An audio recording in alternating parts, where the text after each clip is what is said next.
please rise for the pledge to the flag. I pledge allegiance to the flag of the United States of America and to the republic for which it stands, one nation, under God, indivisible, with liberty and justice for all. We have a couple of agenda changes. If I could direct you to 5D.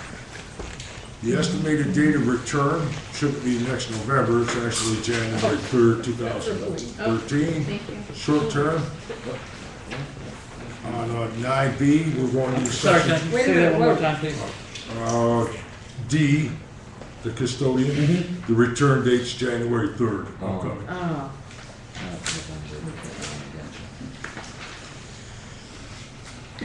On 9C, there's a walk-on field trip approval for the high school karate class, April 19th and 20th.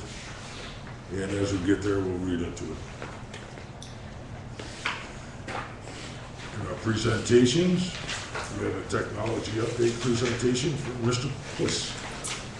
Thank you. I'm going to just need a moment to log in here to my Prezi presentation, if you bear with me just for a second.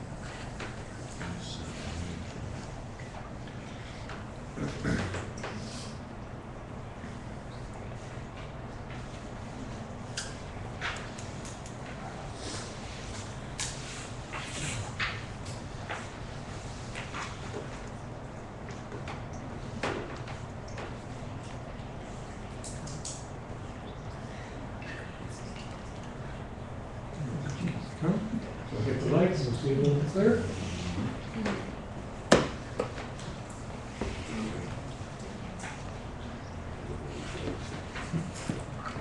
I hope to use about 10 or 15 minutes of your attention this evening to give you a few glimpses of what's going on in the technology world.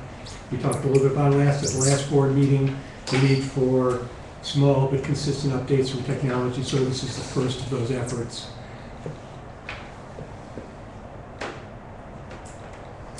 Today's discussion is going to focus on three topics: the status of our computers, the status of our network, and the status of our servers. The computer fleet, or the desktop and laptop computers that are used by students and staff, 35% of those are now 5 years or older. We have about 500 of them. Ideally, we want to establish a life cycle for our computers. Many schools use 4 or 5 years. If we used 5 years as a life cycle, ideally, we'd want to be replacing about 1/5 of our computers every year. But because we haven't bought computers evenly in the past, they don't exactly exist in even amounts of ages. So it's not like we have 100 that are 1 year old, 100 that are 2 years old, and 100 that are 3 years old. In fact, the recommendation for next year to catch up is to look at purchasing about 180 computers. In a snapshot, this is what the age of our computers by locations looks like. 1 means 1 year old, that first bar on the far left. 2 is 2 years old. All the way over, believe it or not, that we have computers that we're still using that are 9 years old. The colors, purple is other, that's staff, transportation, and administration. And then green is the high school. The reddish color is the middle school, and the blue color is the elementary school. So you can see not only is our buying been uneven from year to year, but our distribution between schools has also been a little non-homogeneous. So what we really want to get to is a place down the road where all these bars, where first of all there's only a bar in the first 5. Nothing exists beyond 5 years old, and all those bars are the same height. And hopefully the distribution of old and new computers is roughly the same between schools. So we have a little bit of catching up to do. As you can see, if you take everything that's 5 and then to the right over to 9, those are the computers we'd like to recommend replacing in next year's budget. That's the 180 computers that we think we need to catch up. And I can't tell you how this impacts productivity of staff. It's usually the older computers that are the ones that are breaking. And I see all the principals nodding. They know, they hear from the staff. And I can't tell you what percentage of your precious resource technician time is spent on that oldest equipment. Probably over 2/3 of our time is spent maintaining the oldest part of the fleet. And it's the most unstable. So we literally can fix something one week and it'll be broken again the next week.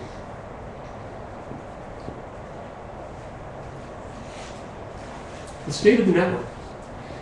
Trumansburg's computer network is built up of a type of equipment known as a network switch. We have about 70 of them.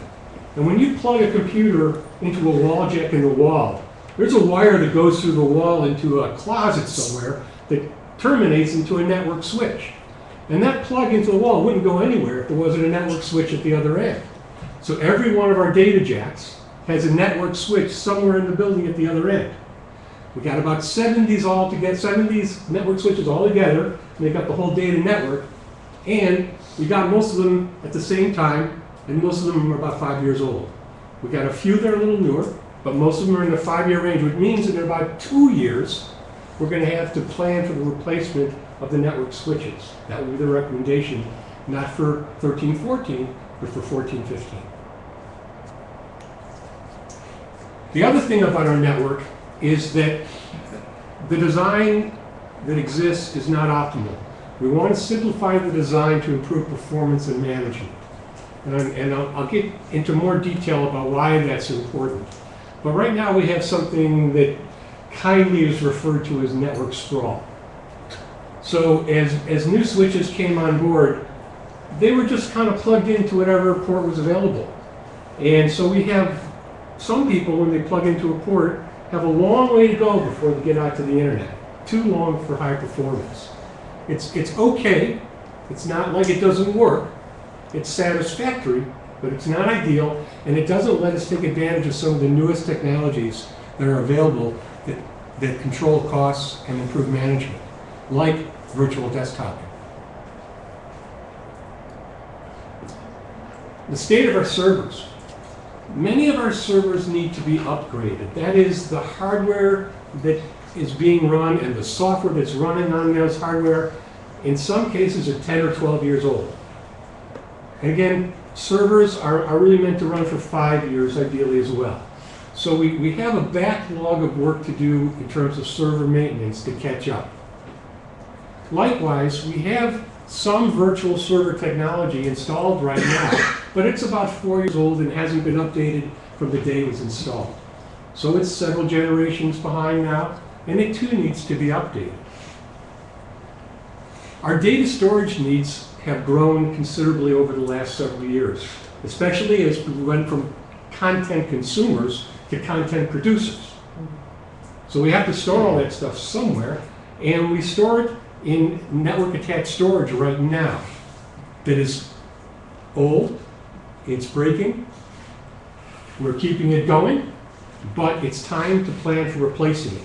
And it's actually our recommendation that we use part of this year's technology budget to put in a new storage area network and to improve our server capacity by bringing our virtual servers up to date in terms of software and hardware. That's work we want to do this year if we can. And by this year, I mean through the summer. It could start as early as next month, but it's going to take many months. So, just to help with concepts, this is a brief video. And like a lot of the videos that I've grabbed from the web, there is a taint of somebody trying to sell you something. So if you can read through the commercial part of this and get the information part of this, you'll be getting out of this what I hope you want. And this is just a little bit that talks about what is virtualization anyways. And virtualization can affect both servers and desktops. I guess I have to turn on the speakers here. No matter the size or shape of your organization, IO's Virtualization Technology Services Division can help you save money We don't through need that server and division. desktop virtualization. Technology is what I want you to focus on. But before we get into the benefits of virtualization, we should first break down exactly what virtualization entails. Average data centers and network server rooms contain a large number of servers. Differing workloads, user activity, and other key factors determine which and when each server is used. For the servers that aren't being used to their full capacity, companies must still spend money, energy, and resources on maximizing their uptime, keeping them updated, and preventing them from crashing or overheating. IO eliminates this waste by helping companies virtualize or consolidate those physical servers onto fewer, more powerful, energy-efficient servers. With solutions from VMware, Microsoft, and IBM, a single physical server can become multiple virtual machines, or VMs. The VMs reside on the energy-efficient server, which then imitates, or pretends to be, multiple servers on the network. The virtual server environment is transparent on the network. Users interact with virtual servers as if they were still multiple physical servers, only now they're hosted from a solitary piece of hardware. Instead of maintaining, powering, and cooling a large number of servers, companies will have to maintain, power, and cool just a few. Desktops can be virtualized just like the servers. Having every desktop PC run individually can waste energy, time, and resources to maintain, as well as increase the risk of data loss or theft. Whether you're a new business just setting up your computer systems, or an established business with systems already in place, IO can help virtualize your desktop systems onto energy-efficient servers in the data center. Users are given access to their own desktop, associated resources, and applications on the servers through IO's energy-efficient ProEdge thin clients.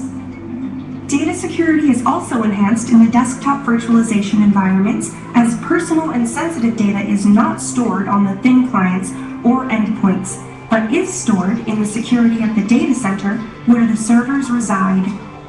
Thin clients give users the same abilities they've always had without having to worry about PC maintenance, individual software updates, or having their hard drives crash.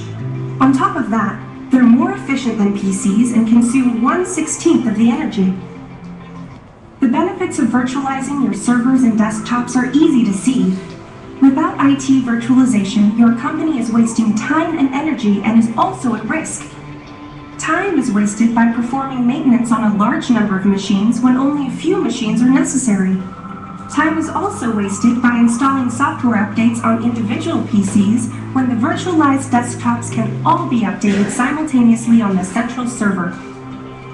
Energy is wasted by running a room full of servers when they aren't all being used, instead of switching to fewer power-efficient servers that can carry the whole load. Individual PCs aren't energy efficient either. ProEdge thin clients provide users the same capabilities as their PCs, but at a fraction of the energy costs. Virtualization minimizes risk by enhancing security through centralized IT management with state-of-the-art tools.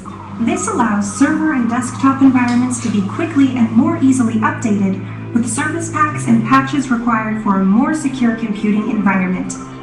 Without virtualization, it can take hours, even days, to restore servers or desktops following a system failure or natural disaster. With virtualization, it takes minutes to get things back up and running. A virtualized environment can be an IT administrator's best insurance policy. Wasting time, energy, and losing data is the same as wasting money, but don't worry, IO has the remedy. Virtualizing servers and desktops is the next logical step for any organization looking to minimize IT-related costs and risk. Whether it's a 12-person office, education computer lab, healthcare provider, distribution facility, or a global enterprise, any organization should be interested in going green with virtualization to keep more green in their pocket. Begin your savings by investing in IO virtualization technology services today and start saving money tomorrow. So I hope that helped paint a picture of what virtualization is and why it's of interest to organizations like us. I also brought a brief video to talk about what a storage area network is, but I'm not sure we need to look at that today. unless there are questions and answers that want me to go back into what a storage area network is. Then I'm happy to show that brief video as well. But I want to keep this short and sweet and digestible. I'm interested. All right. I hate to be the lone voice, but Well, I would do it just for you, Gary. Oh, thanks. It's not that long a video, but I understand that people's appetites can vary on this stuff. Dell EqualLogic products deliver the right solutions for building enterprise data centers that are flexible, affordable, scalable, capable, and easily manageable. For server and storage consolidation solutions, Dell EqualLogic PS Series provides optimized modular storage arrays that enable fully virtualized iSCSI SANs, helping to speed up deployment and cutting complexity. Built-in automation helps simplify managing unpredictable capacity and performance growth patterns. Providing seamless scalability of both application servers and PS series arrays, Dell EqualLogic SANs can avoid large upfront capital expenditures and enable greater IT asset efficiencies. Data protection solutions with EqualLogic PS series SANs is a snap using powerful built-in snapshot capabilities combined with SAN-based serverless backups. Protecting data can be highly reliable and efficient. The PS series also delivers critical features for business continuity and disaster recovery. Auto-replication remotely replicates data over long distances on a standard IP network. Initial sync enables administrators to copy data to remote sites via transportable media. Business solutions for Microsoft environments can be simplified with Dell. EqualLogic PS Series SANs come with integrated features for applications like Microsoft SQL Server and Exchange. Application-level data protection streamlines management processes, helping to save time and money. For virtual server environments, PS Series SANs are the perfect choice, including seamless integration with solutions from VMware. Dell EqualLogic PS Series provides the enabling features for these solutions at no additional cost. There are no separate licenses or fees. Empower your IT organization with PS Series solutions. If your IT needs flexibility, affordability, continuity, scalability, capability, and simplicity, the PS Series delivers. Choose Dell today. In that particular case, by the way, the Dell EqualLogic line of storage networks, there's only one vendor. It is a local standard for K-12 schools in central New York State.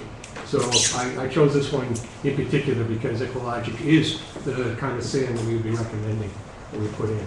So the idea is to have something that's resilient, that supports the modern server virtual environment, that gives you a platform for later delivery virtual desktops, and it gives you entree into things like offsite data replication, disaster recovery, and business continuity.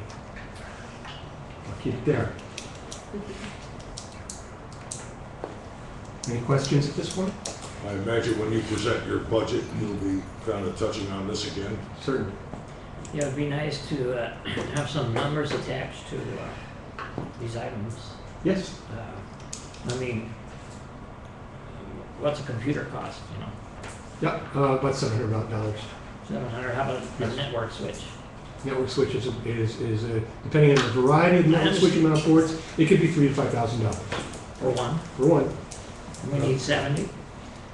If we replaced all the older ones, we would be looking at somewhere near 70. Again, some of our switches are newer than 5 years, but the majority of them are older. Is Do the we need Wi-Fi some? in the school going to eliminate the need for some of those switches?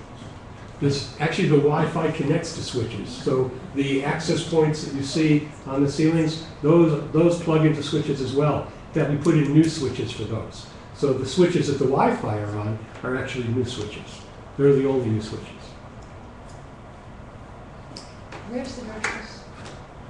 Where is it located? Is it located here or? It's in transportation building. Okay, so this is not something wirelessly that would be, BOCES would offer, so that we wouldn't even have to have a server located here, virtual or not. Well, that's an interesting point. With server virtualization, where you locate the server does give you options. but you have to have a robust internet connection to wherever that server is located. Okay, so that's what they use this thing. Yeah, so if we were trying to connect to servers that were outside of our campus, we would have to build a physical connection to that location that was robust enough to handle that amount of traffic. Okay, so something that Verizon wouldn't be able to provide that, or Any, Road or anything. yeah, any provider of fiber networking could connect us with another site like that where our servers might be. Okay, and what's our internet connection now? Our internet connection now is at 50 megabit per second. Okay, and it comes from where? Who's the provider? The provider is actually the Central New York Regional Information Center. They actually buy it from multiple vendors. And how robust is that? It is about half the bandwidth that you get from the physical wired network.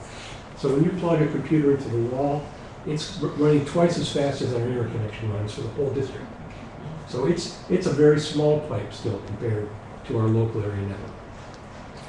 So a little off of that, how long, what's the shelf life of this wireless that we invested? 5 years. Michael, are you hearing any numbers, I think you have, but I forgot what you said, about if we have park assessments or the New York State equivalent going, how many megs per second we'll need? It's a moving target, but the park assessment has said that schools our size should look at having twice as much internet capacity as we have by the time we implement those assessments in 2014, 2015. So just to meet the needs of the park assessment, we would be looking at doubling our internet bandwidth. If we add other objectives into the mix, then that could change. Michael, have you and Kimberly talked about developing Yes. sort of an annual budget Yes. for upgrading In fact, technology? I've been meeting with the admin team most Monday mornings Okay. to talk about two things. Uh-huh. What our vision is and what the budget impact of what we say our Yeah. vision is. Because I know that is becoming an increasing load for all schools. Yes. Just keeping up with technology, and oftentimes it is not really terribly predictable. And it would be nice if it could be made as predictable as possible in terms of our expenses. Things are predictable, but beyond 2 years, it gets really foggy. Yeah, I know. Yeah. I know, particularly the way we're set up right now. But hopefully, just as we do buses, we'll be able to get some sort of a, Exactly, that's the Slightly idea. more, Life yes, cycle okay. planning, predictable expenses, Yeah. that's where we're after. We want to even out our obligations across multiple years. I mean, this is going to be our future, so the earlier we can get a handle on it, I think the better off. Well, this was meant just to get you past the presentation that I did actually about a Right. month ago on our Saturday, where I left you with a bunch of critical questions. I've tried to give you a few more answers this time instead of just leaving you with questions. But we're not really ready yet to say what the vision is and what the numbers are. So we're getting closer. Every week we meet. We get considerably closer. In fact, the progress is really exciting. But we're not quite ready to show numbers tonight. What were you You're gonna say? so excited. Numbers are large for everything, so. Well, it seems But like, Michael's come up with a multi-year plan. I will say that the plan that I've been proposing lives within the confines of my current budget. It doesn't imagine you cutting it, but it doesn't imagine you growing it that much. So I tried to take what the budget was this year and say, if we're here and we really want to be here, how many steps does it take me to get there with the budget I've got now? And I think in 3 years. Okay? it does seem like if a computer has a lifespan, a usable lifespan of 5 years, if we buy 180 a year, then 5 years from now, that's gonna be a problem. It's a problem now, It is. and It is. 5 years from now, I mean. So we have to no, look- it has to be graduated, everything. has to be Absolutely. I mean, graduated through. and I was just talking with Michael McGuire about this. We have to sort of balance what we want to do about the idea of catching up.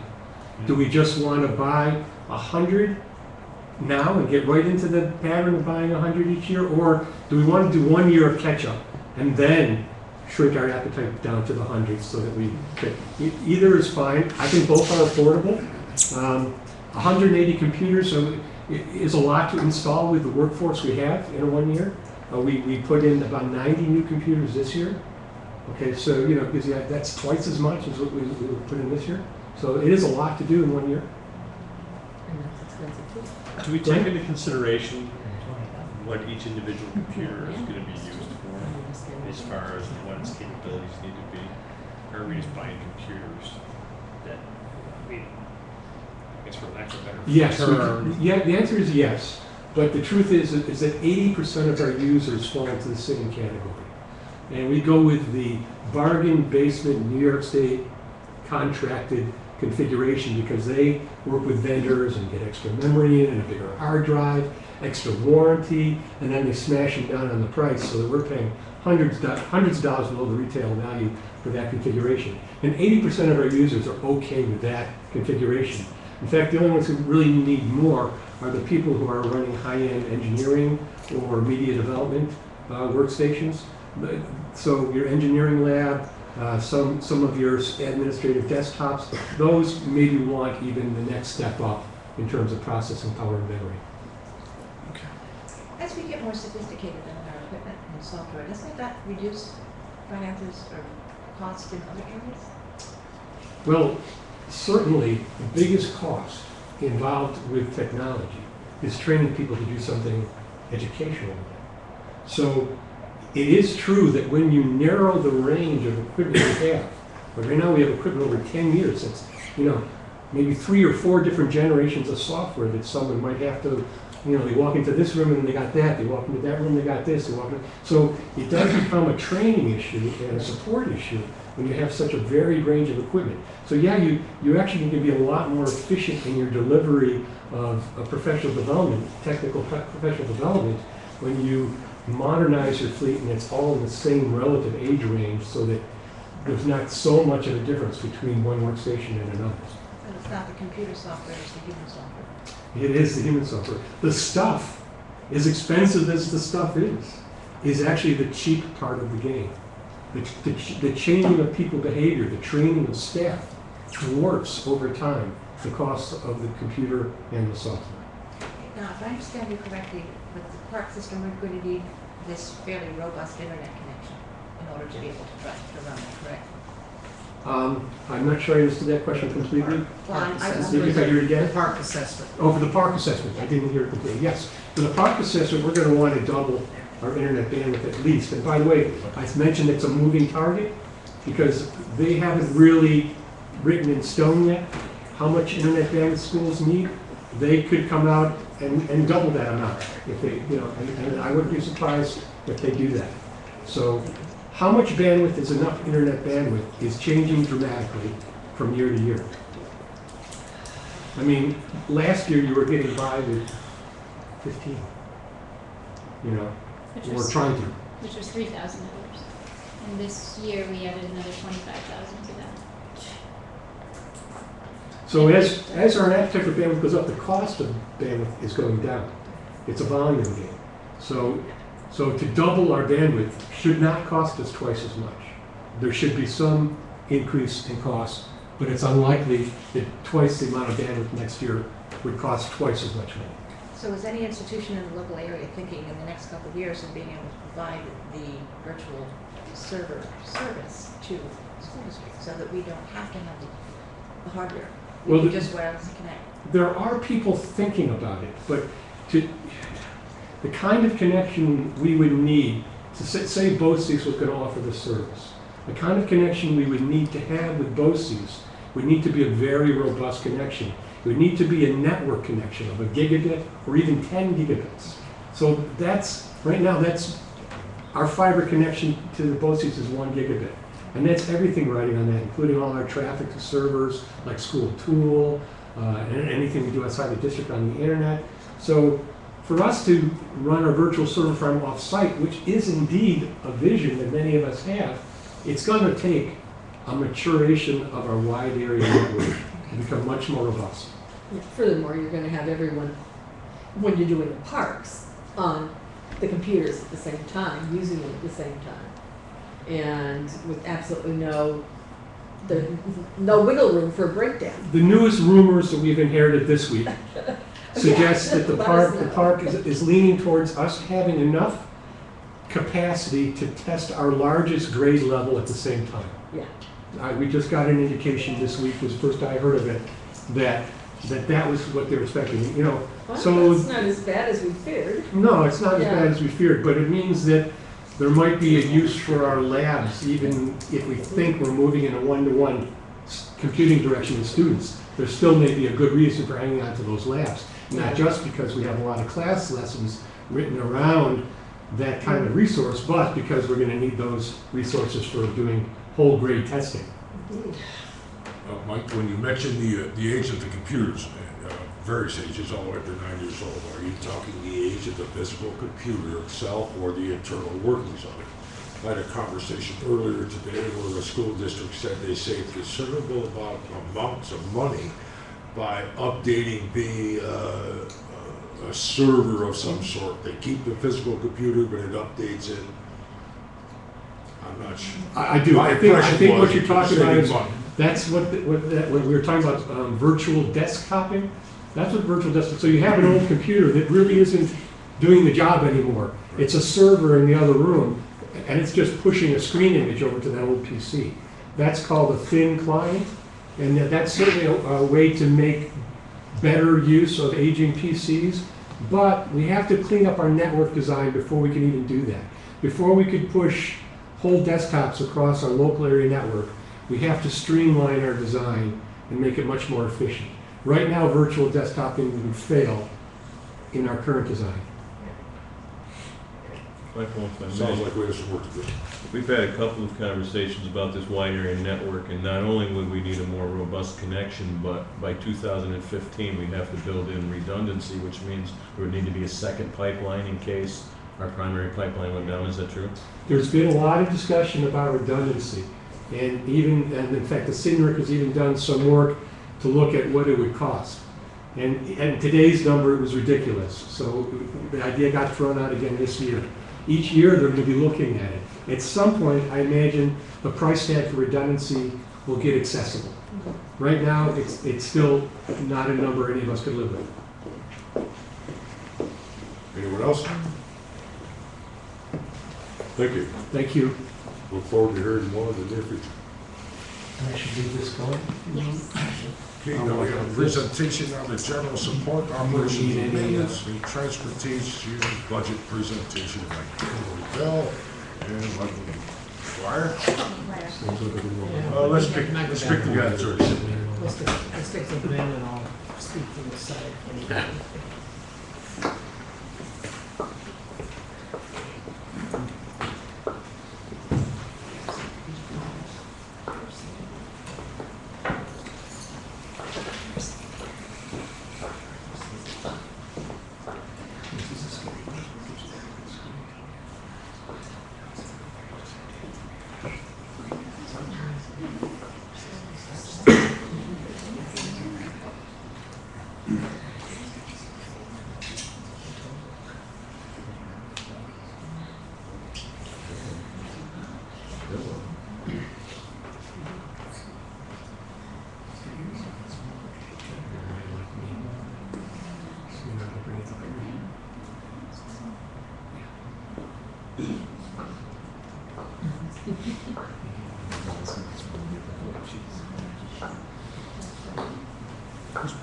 We had a new server, we just go faster.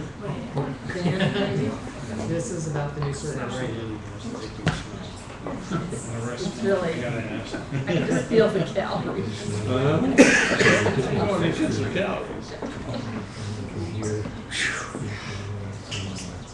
Go back to start? No, that's okay. Yeah, you can just use the arrow keys, or you can put it in here.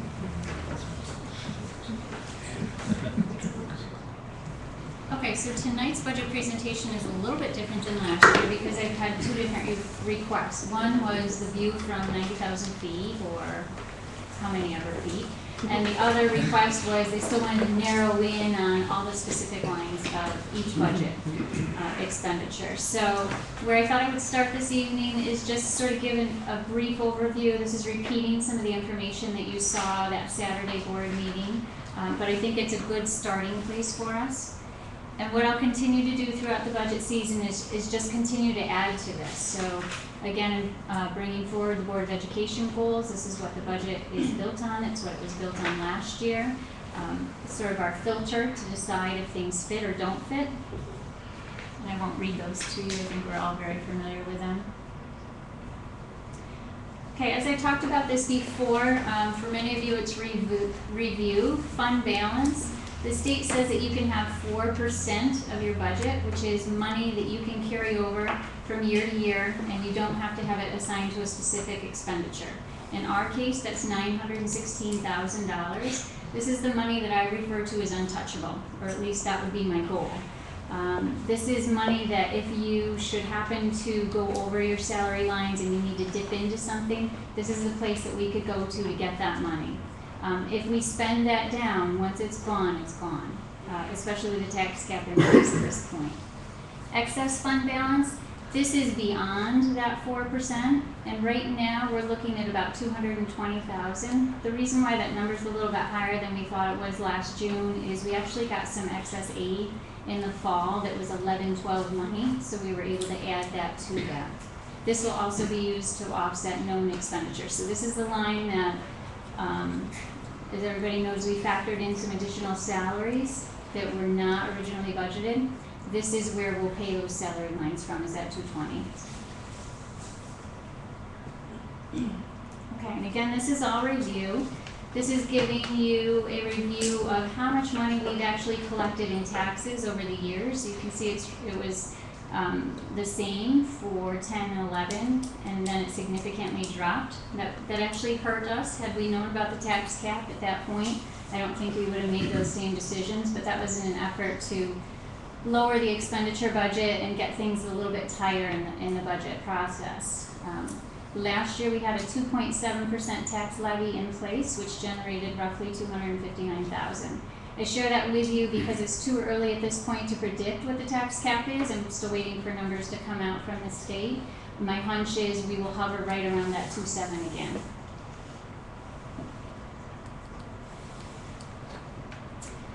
This is our expenditure budget history. Keeping in mind that for 12-13 we did not include in that 22.9 the expenditure for our buses. Those were taken right from the reserve. We wrote the check to pay for those buses right out of the reserve.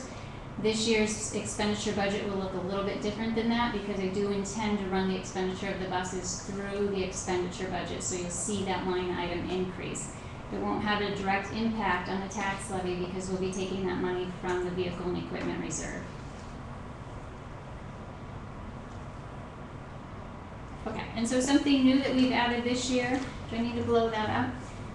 This is, we wanted to give you an overview of what many of the administrators are doing. This speaks to what Michael does, and I don't know, Michael, do you want to touch on that? Well, since I don't have a long history with the district, I took some of the highlights I've heard about and know about from 11-12, and then and I just projected into this current year as I'm starting my work in the district that we've got some fiscal challenges, and you'll hear these come from Kimberly and many other parts of the presentation. And there's no surprises to where declining or limited revenue, declining enrollment, tax cap. We may be implementing APPR as soon as possible. The last signatures will be gathered tomorrow. So, and we think we have tentative approval. So that has really taken some time and energy from many people in our district. Real team effort to get that thing going. As you know, we provide excellence in academic arts and athletics to our students across our grade levels, and we're a real effort. Sarah and our principals lead this effort to integrate the Common Core into our students' everyday experience. And Michael's helping us develop a technology plan that sort of just gets everything lined up for several years to come and gets us on track. We're sort of not been on track, and we want to get on track.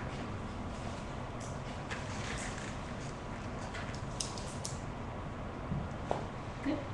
Yeah.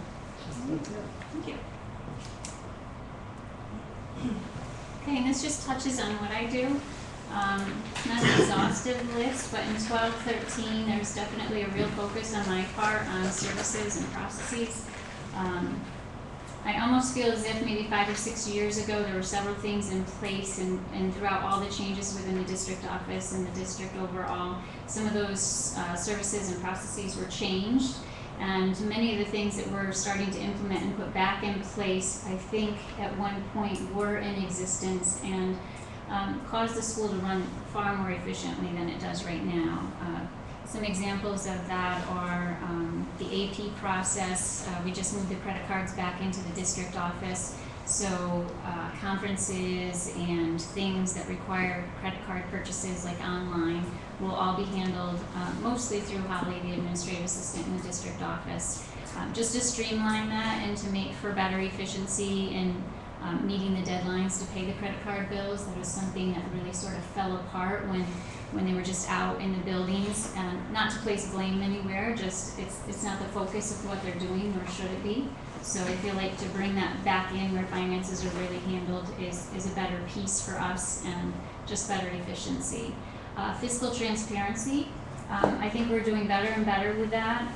Each month that I'm here, starting with the budget process, every single line is going to be out there for everyone to see in the community and in the district. Sometimes it's too much information, but the information is there for people to see and ask questions about. Plan, prepare the budget, look for efficiencies. I put food service, that should really say school lunch. In your board package, you have the financials each month. I don't know if we'll do that this evening or not, but I was talking about with Michael to give you more of a guided tour sort of each board meeting.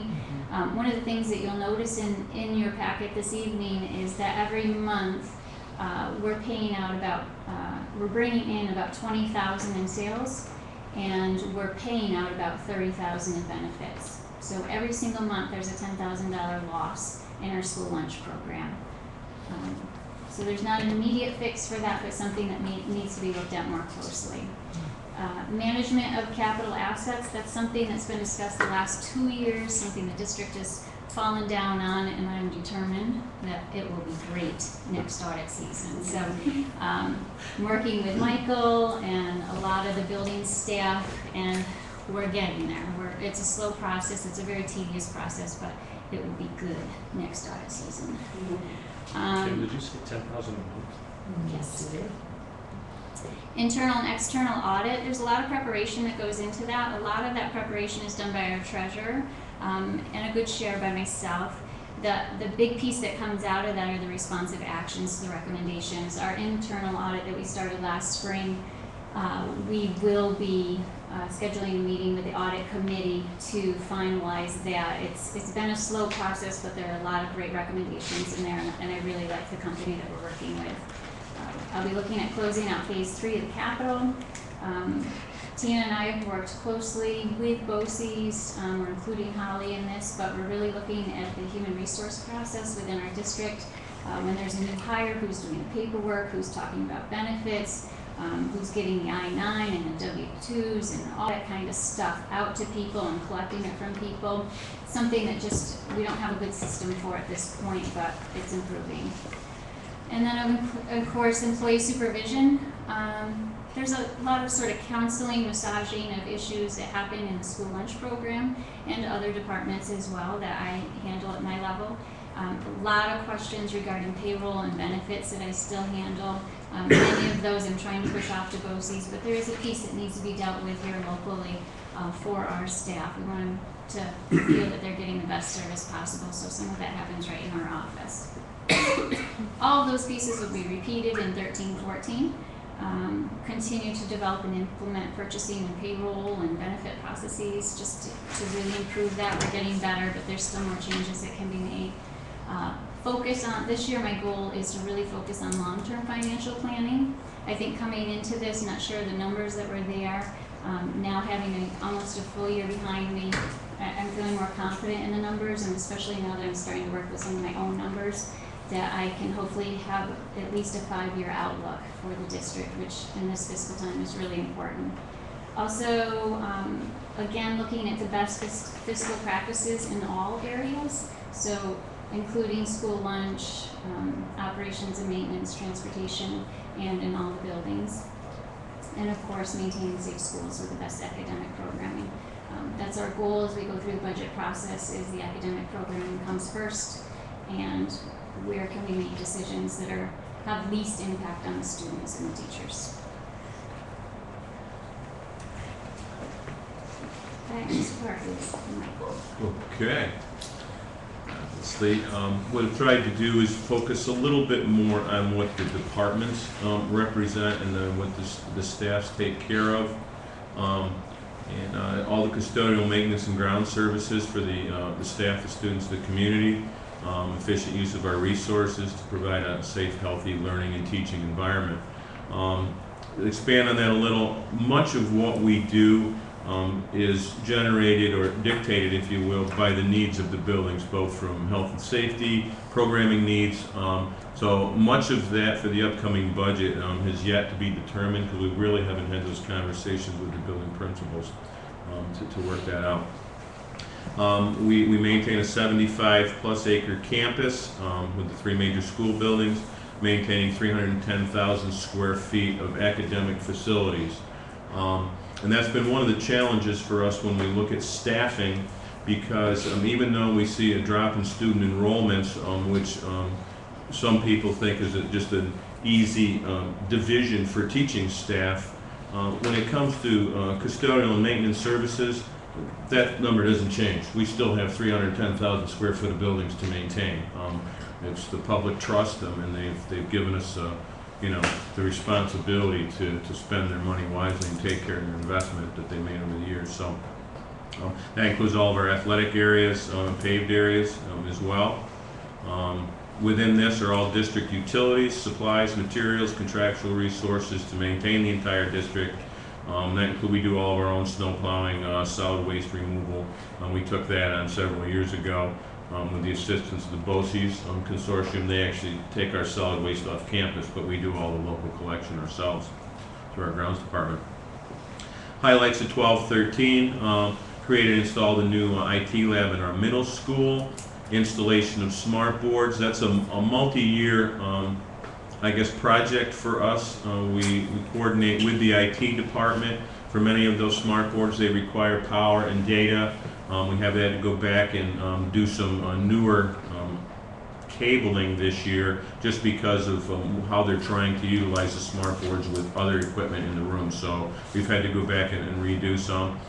Elementary school, with the last capital project, much of what we had to do for the fireproofing of the corridor walls required removal of some old large monitors that were installed in 1995. So we had to we went back and replaced those with flat screen monitors. We renovated the conference room over in the what's called the old district office. The majority of our CSE meetings actually take place in the space, and I coordinated with our resident interior decorator, Sarah, to make that happen. So that went well.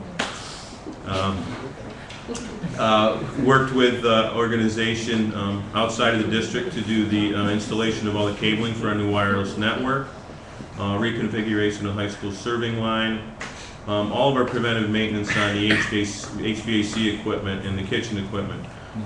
This is a large part of what we do here. If you remember, a couple of years ago, there was an assessment done by an independent agency in order to collect and populate all the data for our new preventative maintenance program. And with that survey, what was determined that a school our size usually would come back with about 2 to 3 pages of discrepancies or outstanding items that needed to be upgraded or repaired in order to kind of meet a baseline standard of preventive maintenance.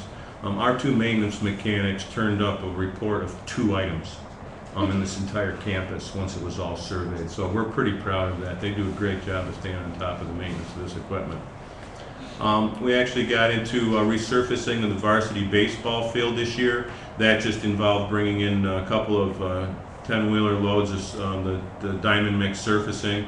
We try and rotate between the facilities, so we're doing at least one of the athletic facilities per year. And it's more of just a maintenance issue. It's a large maintenance issue more than it is a renovation of the space, but we're able to do that this year.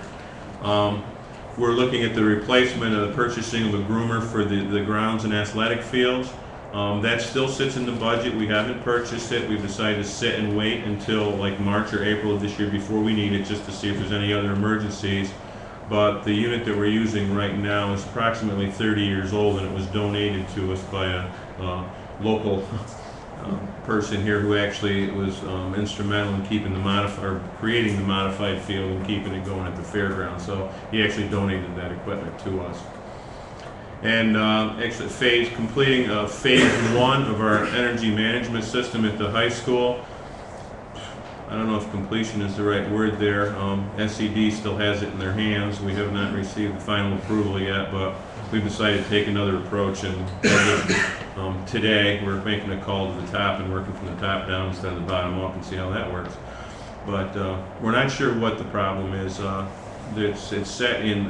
now it's stuck in engineering review process. It's gone back and forth twice. We thought everything was taken care of, and we've had no response out of them for 5 weeks. So we're not sure what that is. We believe that Hurricane Sandy had something to do with it. Basically, any projects that were on the table at SED were put on the back burner in order to address all of the needs of the schools downstate. So we're guessing that's part of it.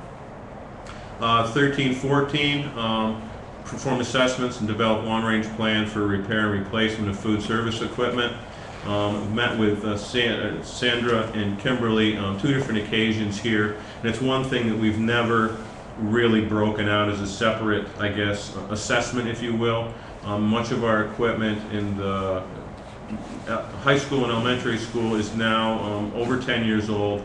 Much of what's in the elementary school or in the middle school was installed in 1987. So we're going to have to start looking at some periodic replacement of some of this food service equipment. Right now, all of the pieces we presently have in-house, we can still purchase parts for, and our maintenance staff does probably 80% of the repairs on. So we do a good job with that. Kimberly touched base on this. We're working to implement a process to do our capital assets management.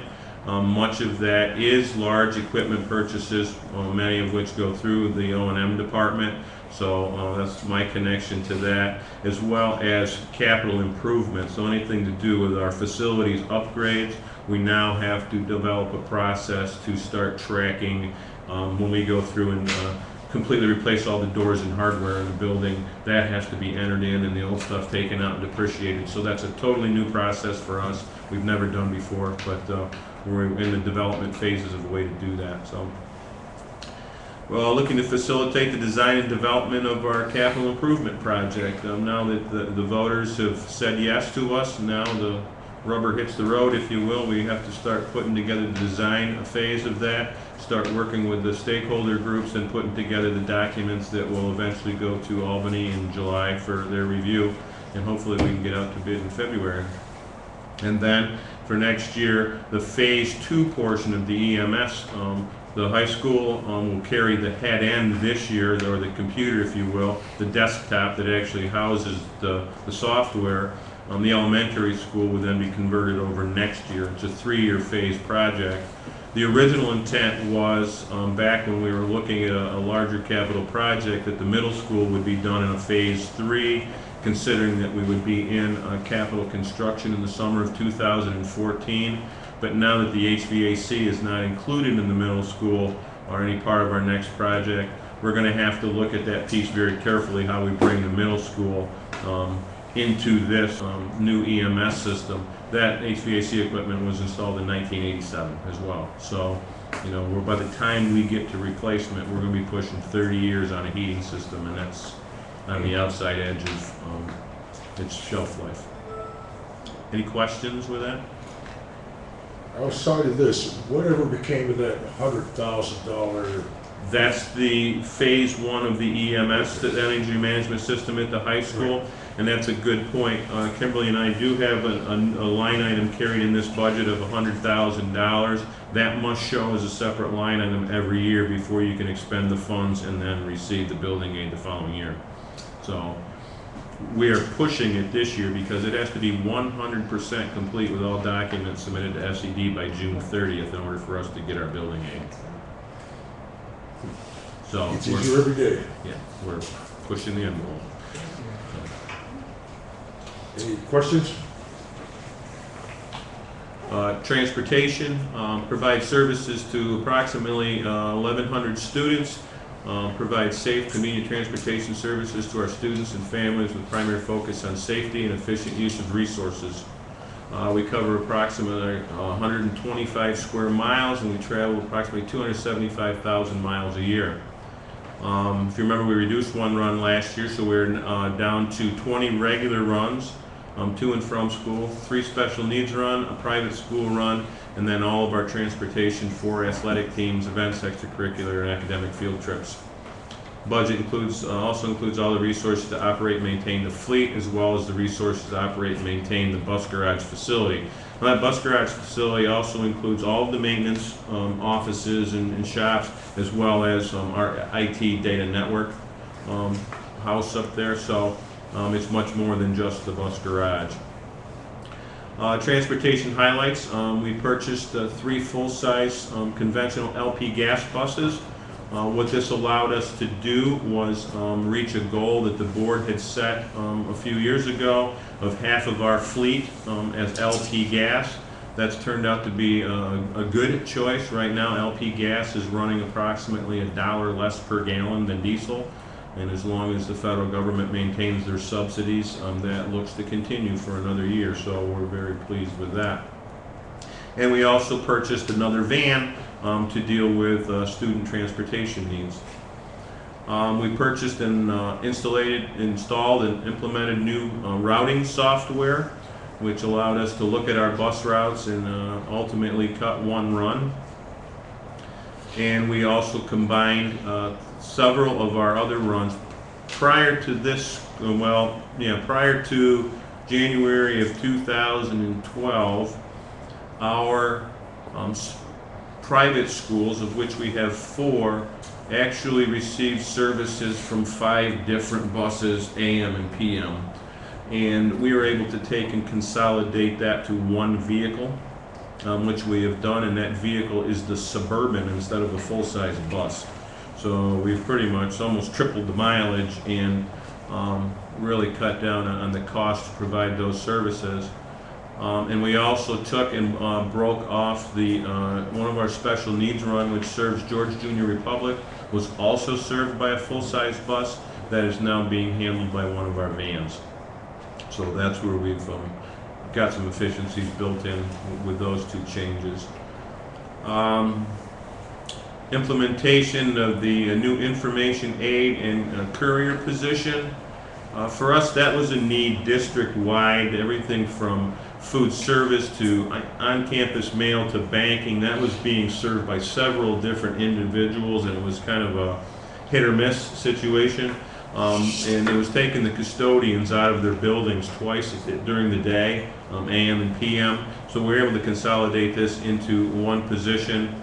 When he's not doing courier, the person doubles at the transportation department to cover when Lynn Porter, our transportation secretary, dispatcher, is not available, to cover phones, parent questions.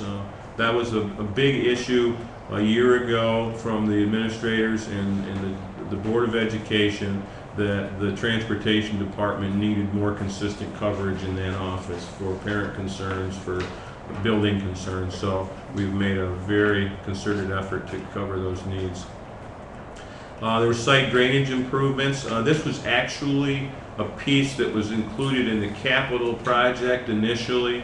It went out to bid twice. The lowest price we ever got back on it was about $37,000. We pulled it out. We took those same specifications and bid it out locally. We actually had it done for $6,700. so, with a local vendor, so we're very pleased with the way that went.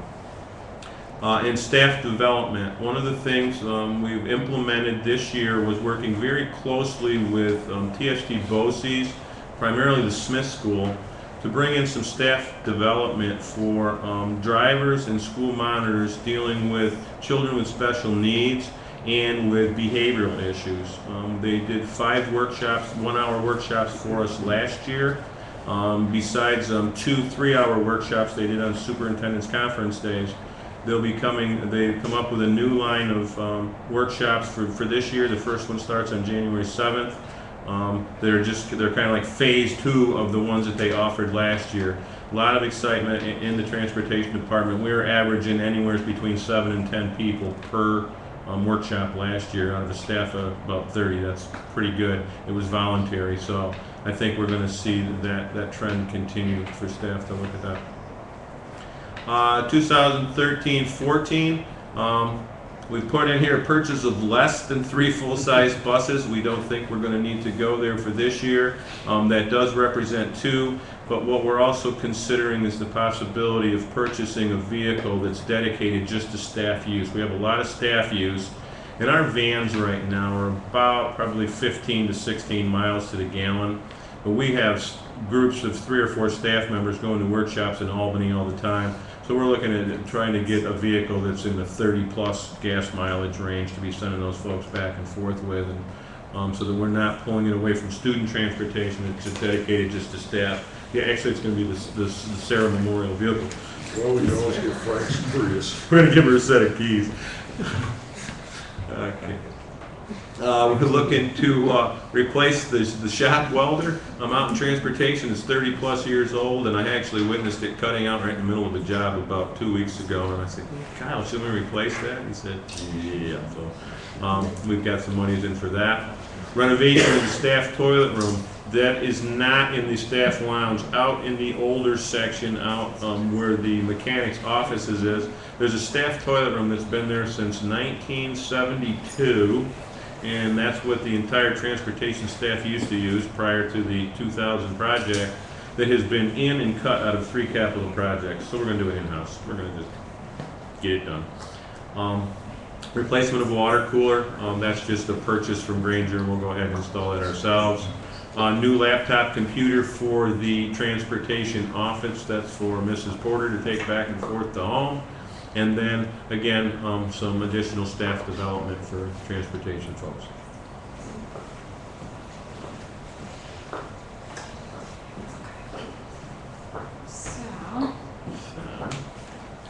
So Mike, what does the purchasing less than 3 buses, what does that do to our rotation and our planned replacement? Because weren't we doing 3 so that we could replace these every 5 years or whatever the Right, we're cycle was? looking at a 10-year rotation. Kyle and I actually reviewed the entire fleet, updated all of our data on that, and we have found that by going to 2 this year, we're going to be right on we'll be right, if we had gone 3, one of those vehicles would have been 9 years old that we got rid of. So we're trying to really stretch it out to that 10 years. And where you want to be careful with keeping them longer than 10 years is then getting into maintenance costs. Once they've exceeded their warranty period, we're into like 5 years, 50,000 mile warranties, and some of the components are more than 50,000 miles. But once you get past that, when you look at the cost of a bus and transportation aid, it's probably costing us $15,000 a piece. If we had to send one up and have a total engine overhaul at the cost of $12,000, is it worth it to put that into a 9-year-old bus? We don't think so. You know, you might just as well go and replace it with a new vehicle that you're going to get another 9 or 10 years out of under warranty. And we're not covering the major things other than filters and brakes and, oil changes and those things. So we're looking at 2 full-size buses. Most likely we'll stay with LP Gas. LP Gas right now is running, bus costs are running about $7,000 more than a conventional diesel bus, but we expect that to change with the new mandates on diesel emissions outputs.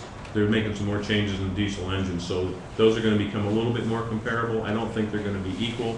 Diesel will still be a little bit less, but we are really reaping the benefits on the other end with fuel costs. What kind of powered buses did we buy last year, diesel or propane? All propane.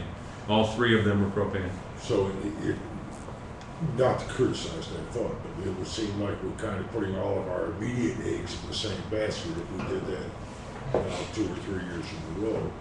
My question, would it not be some logistical sense to do half propane or buy one propane bus this year and one diesel bus this year? We actually have talked about that a little bit, and what we're kind of excited about is BOCES is working with a manufacturer of an all-electric bus, which they're looking to purchase one and let school districts borrow it for 2 to 3 weeks. And they're extremely efficient where you don't have to deal with hills or anything else. So we're thinking maybe some of our close-in runs, and we might check that out as far as price-wise. And what the company is saying is, though, if you were to go right out and purchase one directly, it's about twice the cost of a conventional bus.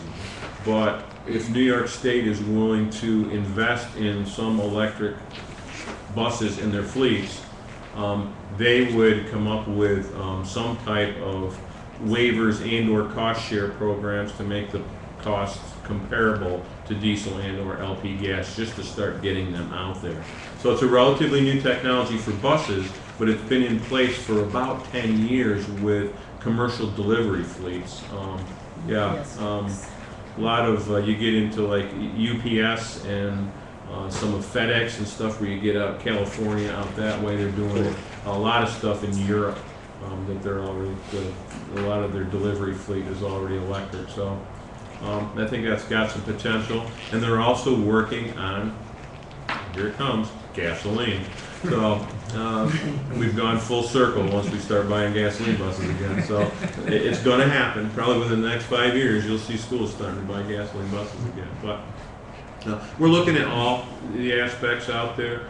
Right now, to purchase a diesel bus, that we would have to pay 40% more for fuel just doesn't seem smart at this point. I mean, we're out of a 23 bus main fleet, 12 of those vehicles are propane now. So, you know, we could go a couple more over that center line and still give it another year or so and see where the electric technology goes and that kind of stuff. But we're working on all of it. Looking at all of it.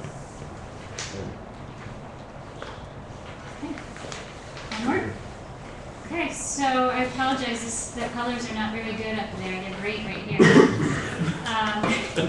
So these are the green sheets that you're familiar with from last year. To look at, oh, I have a fancy pointer. Over here are all the budget codes that we use. The first section, what I'll do is I will highlight the section, touch on a few items that are sort of standouts, and then over here you can see the percentage change for each section.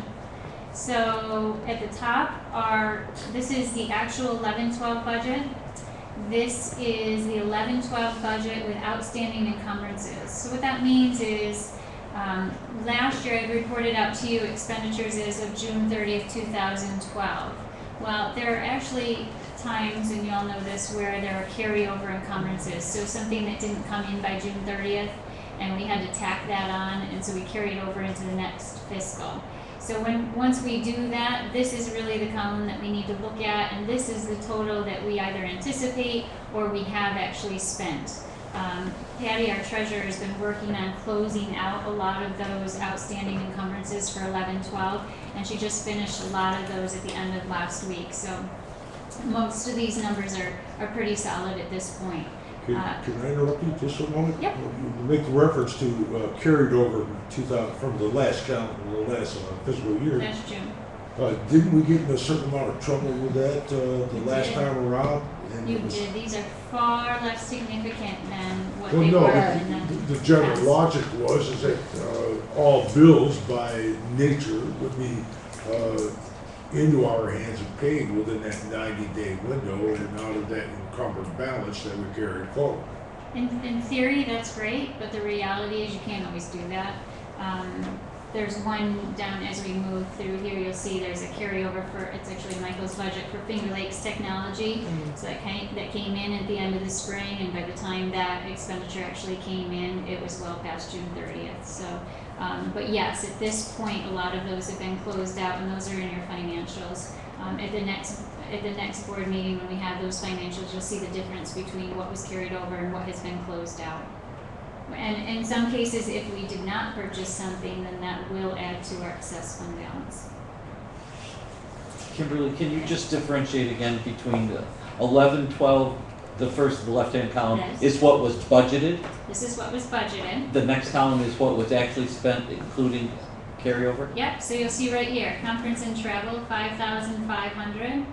But in the end, it appears that closer to 7,384 was spent on that item. And then the next column is what was this year's budget? And then this is our current year that we're living in right now, so this is our budget. Okay. Last year there was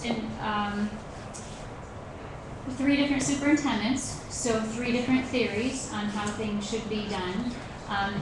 And you will see some of these budget lines, this is the original budget, you will see some of these lines were overspent. That was intentional, and in some cases there was money transferred from other lines. My goal is this year, I mean, as opposed to just printing it up? this year, these are the budget lines, and my hope is that we will get much, much closer to the actual budget lines. We won't be perfect this year, but by 13, 14, we should be really much, much closer to staying within those lines. I think there was so much change and so many unknowns, and also several different visions, that was sort of a moving target last year. So this is the proposed 13, 14, and on my copy, it's a nice salmon color, and it sort of stands out. So when making the comparison, it's nice to look at the 12-13 budget, although it doesn't necessarily give us a lot of information right now. It makes more sense to compare this line, and that line. In some cases, especially in Michael's, you'll see that he's taken the 3-year average to arrive at the 13-14 proposed budget. One of the larger items for the Board of Education are just the membership dues. Over here, I've tried to provide as many notes as possible so people understand what those dues are for. There is a slight increase over 11-12 because at this point I don't actually know what the percentage increase will be on those memberships. And again, I don't want to budget it so close that we overspend it. I would rather have a slight cushion there. Appraisals. This is a line that we had not historically used, and then in working with the treasurer today, she said, "Oh, Kimberly, you had that at 0, and I just ran something through there this week." So there was an item that came in from industrial appraisal, and she ran it through that line item this week. So I added that back in. This bottom line for BOCES, service request, the first round was due today.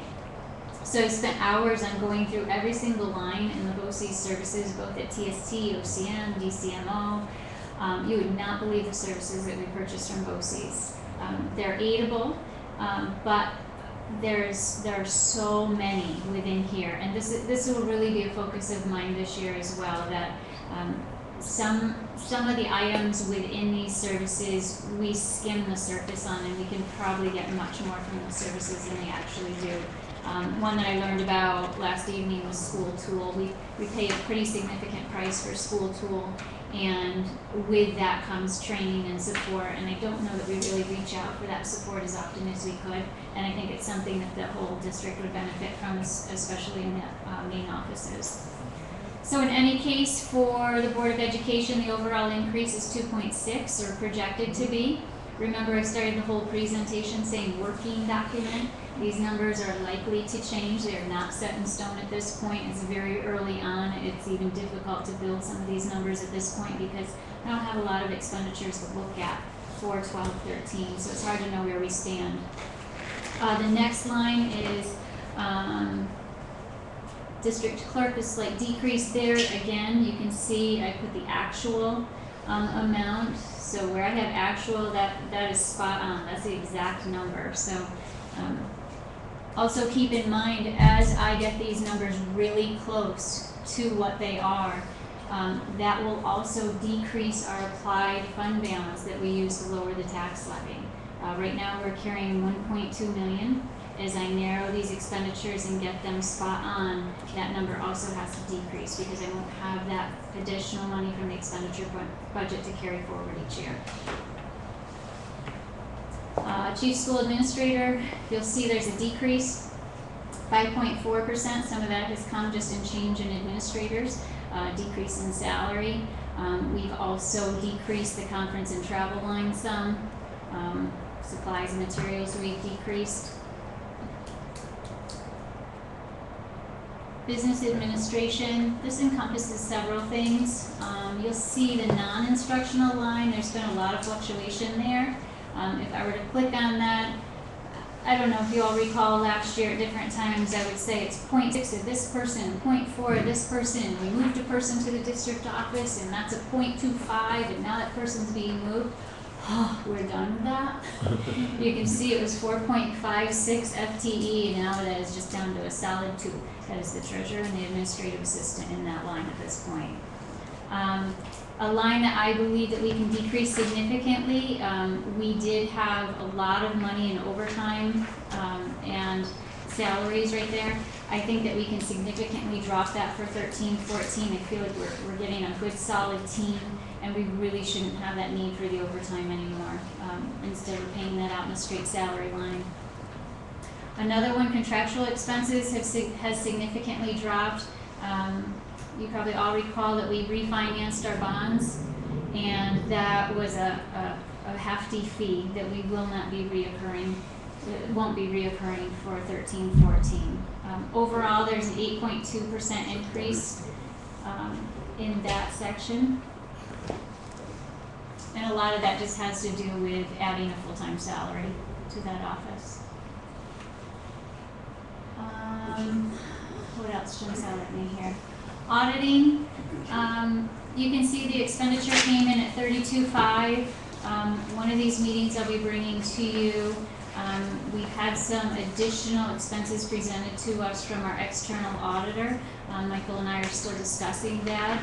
So there could be an increased expenditure there if that's something that we're looking at for the following year. I wanted to be sure and cover that. And also, we've had conversations about the need or not a need to do a payroll audit. At this point, it looks like that has leveled out, and Tina has worked really hard at doing individual payroll audits, and the number of requests that we have had have really leveled out, and I don't know that that same need is there, but I want to have a cushion in case we do decide to go out and pay for a service to do that for us.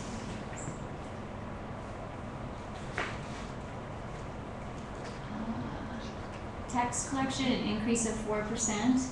At this point, because BOCES is just asking for the service request, I don't have a straight percentage increase for BOCES. I have included 4% in this number, and across the line, in any BOCES line you'll see I've included a 4% increase. I do believe that's high. I think at a later date I'll be going back and hopefully changing that to 2%, but better to overestimate than under. But this is a year we realize a state aid or BOCES aid or something on the tax collector from last year. Yes, yes. So in So theory, we- it kind of goes down. We bought into the service for 12-13, so we paid for the service this year. We will get aid in 13. We bought into the service for 12-13. We'll get aid in 13-14. So in theory, this 24,000 or whatever, 25,000 we spent last year will actually decline, or is that what No, our you cost still is pay the after? same fee up front, and the aid comes the following year. So your Yeah. upfront fee is always the same, but in the end, you're really not paying that. Because So you get what aid. we're paying now is roughly $24,000 for that service? Correct. And so this coming year, in the year that we're discussing, it's upcoming, we should see roughly 80% of that come back to us in this coming calendar year. Correct. So in theory, it goes down. It does go down, but I can't reflect that number here because that's still what I pay. That's still the expenditure. That has to be recorded. Ongoing legal defense, that continues to be ongoing.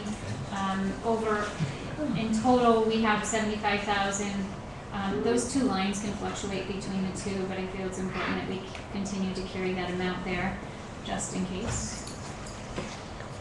Again, BOCES services, in this line is also where we carry the EAP counseling, and Michael and I have not had an opportunity today to have that conversation. So that line could potentially go down by roughly 8,000, depending on whether or not we choose to move forward with EAP counseling again for next year.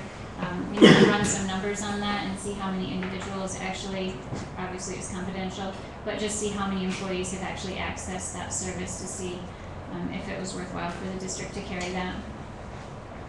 So Kim, real quick, that $50,000 number for attorney fees, Yes. last year 5 was the advice column, and now they're going to 50. I gotta find that, hold on. I'm looking at it. Is it on further? Only for the time. Sorry. A little hard to see if I'm too low. There you go. There we Right go, okay. Last year it was, right, we budgeted 5, we actually spent closer to 23. You can see the line above it, we budgeted 25, we blew it out of the water at 85,000.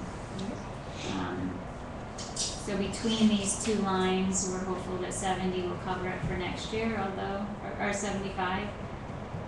It's sort of an unknown. And part of that fluctuation too between attorneys' fees on this line comes with lots of new administration and lots of new challenges. So when we place those calls, it's a per phone call kind of fee. And we've had lots of changes, and I think once we have more history with all of us here, those numbers should decrease. Does any of that budget have to do with the ongoing contract? No, that was up further in labor relations. This is just straight, if there's a student accident and we need legal advice on that, if there is, if we go to, if we need legal defense on taking an employee,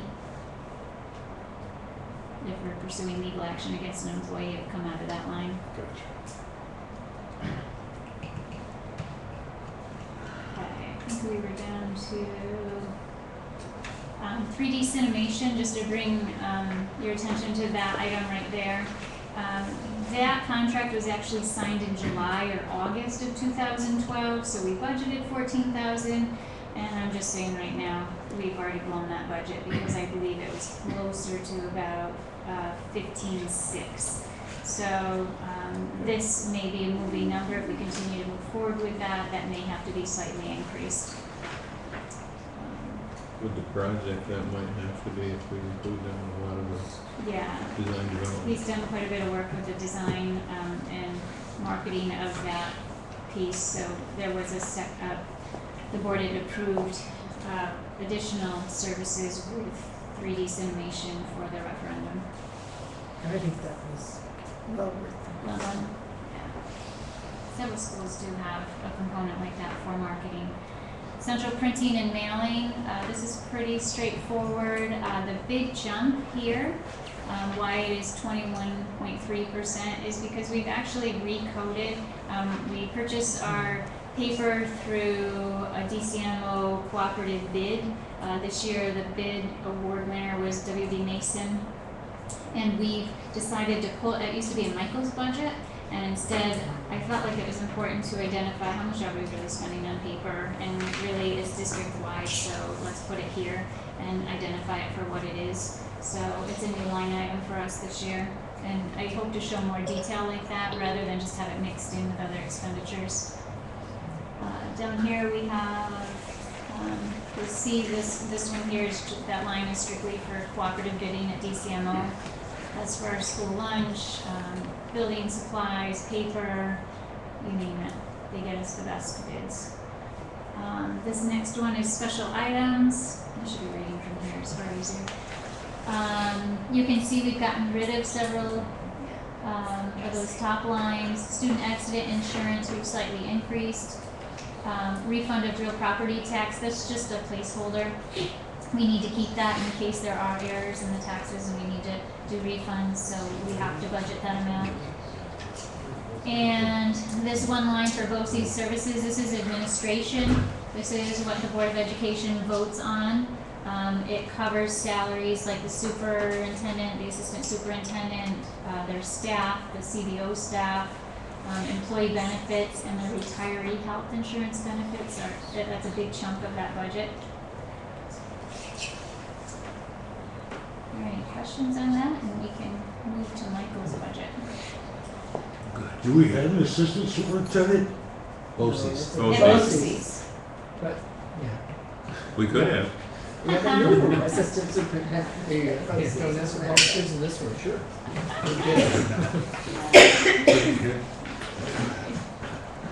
Oh, there's There we are. All right, so here we are at operation and plan. I've never seen this before. Okay. No, You wanna do it? I can do that. Stacy? Yeah, yeah. As Kimberly stated in the beginning, this is a little bit of a new format for us, so her and I worked out some of the details this morning, so if I sound like I've stumbled, I might. I'll help you. Okay. What you're looking at is salaries up here that represents mostly your custodial crew and your cleaners, and we're no change in staff, 10.75. Reason for 0.75 is a 0.25 you'll see down in transportation. One of them has moved down there for maintenance of the bus garage area and all of that. And something I didn't say previously is that at this point, we're looking at a straight rollover budget, trying to keep the expenditures exactly where they are with slight increases. And we are still talking about what kind of reductions we will be making. So at this point, we're not seeing any reductions in staff in this part of the presentation. Our next line item, substitutes and overtime. As you can see in 11-12, we exceeded that. That was primarily due to 2 custodial long-term medical leaves. So we had cover leave subs in there and then had substitute cleaners at night that took the place of some cleaners that came down to take the custodial positions. And if you'll also remember last year, we had no winter. So there's not a whole lot of overtime in there for cleaners and custodians, shovel and snow. So Kimberly and I felt that we probably should bump this just a little to try and accommodate not only the substitute coverage needs, but the potential that it might snow this winter. It's a 3-year average. If they have 3-year average on what we've been spending. Equipment, right now this is strictly a placeholder at 10,000. As you can see, what was spent the previous year. 11-12 did pick up some additional custodial equipment. There were some overruns there. Do you have those line items that we had the notes on? Kimberly and I went back and looked, and as she had mentioned, that there was some decisions made. And what you'll see here is there was some office panels for the district office, the 22 flat screen monitors, and replacement of the ice machine in the high school. Those were all non-budgeted expenditures, which were, so there was an additional funds rolled into that account to make those purchases. Contractual, very low last year. This is simply a placeholder. It's more for outside vendors and repairs and things that we need to come in from a custodial nature. If we send cleaning equipment out to be repaired, repairs on our master clock systems, those kinds of things. Unfortunately, we didn't have a need, so we didn't utilize as much of those funds as we normally would have. Contractual telephone. This has to do with strictly the hardware portion of our phone system. Should we want to add any additional phones, phone lines, those types of things, we would have to purchase additional equipment or bring in Finger Lakes Technologies to help us with our actual phone system. As you can see, that's all we spent last year. That number does fluctuate from year to year based on needs. Right now, this may go down a little bit once we start to get a better idea of what our expenditures are this year. Supplies and materials. This is the line item that Kimberly was referring to about the paper budget that is now in the administrative budget or the business office budget. Up until this particular budget year, paper was purchased from 2 places, supplies and materials through the business office and then when that budget was expended, they would take it out of this. So what Kimberly and I decided to do was we would take the transferred funds from last year, apply it to what was already in the business office account, and we created a line item just for paper. So that you see paper as its own entity as opposed to buried in supplies and materials. So the 20,000 that you showed us previously was part from what was already in the business office, and 10,000 from Was out of me. out of okay. Right. So And we just 10,000 combined them. I thought this was the Gary Astle school of showing a deficit. It is kind of, but Yeah, There's very really nice- reminiscent of it. no, it's, we Okay. actually discovered that when on the last paper purchase. Patty actually runs those purchase orders normally. And I went, hey, why am I buying paper? And then we went back to a couple of years and we found out that that was in fact the case, that that's where towards, once you start buying it, like half a year and beyond, that's where it was coming from. We buy large amounts of paper at times, so. BOCES services, this basically represents our trash and solid waste services.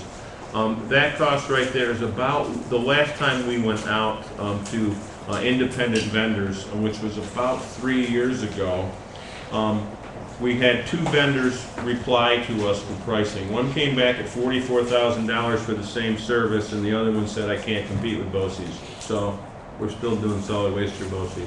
We do not get BOCES aid on that. That's a straight cost to us.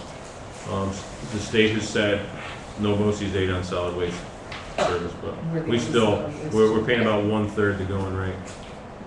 Mike, the expenditures in equipment or whatever. Whoa. Where'd you go? What's It's like happening? a crazy here. So- I didn't do it. You sure you can do Yeah, get back. that? Sorry about that. There we go. There we go. Okay, where were you? The expenditure in equipment Here. that was unbudgeted. Yeah, right there. Yeah.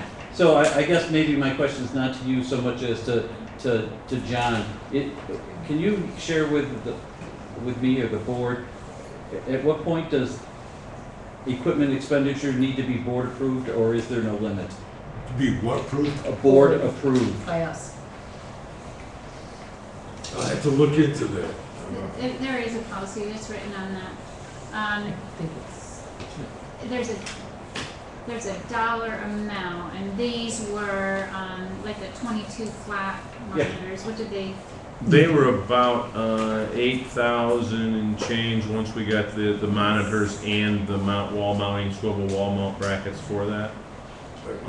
So, can someone just share at the next board meeting what that amount is? With the capital project, we had authorized the superintendent to authorize changes up to X amount of dollars. And at one time, it started out, I think, $5,000, and then it went to $10,000, if I'm not mistaken. 3 different superintendents, has been a little, we'll have that in. I can look. Thank you very much, Kimberly. Where were we? And then the last BOCES services line, that represents the actual monthly cost for phone service, much like you would receive your phone bill at home for any landlines and our long distance services. So that's been fairly stable. wouldn't that be the technology budget?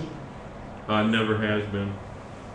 I mean, there's no reason, it could, but No, it's always been a line item here.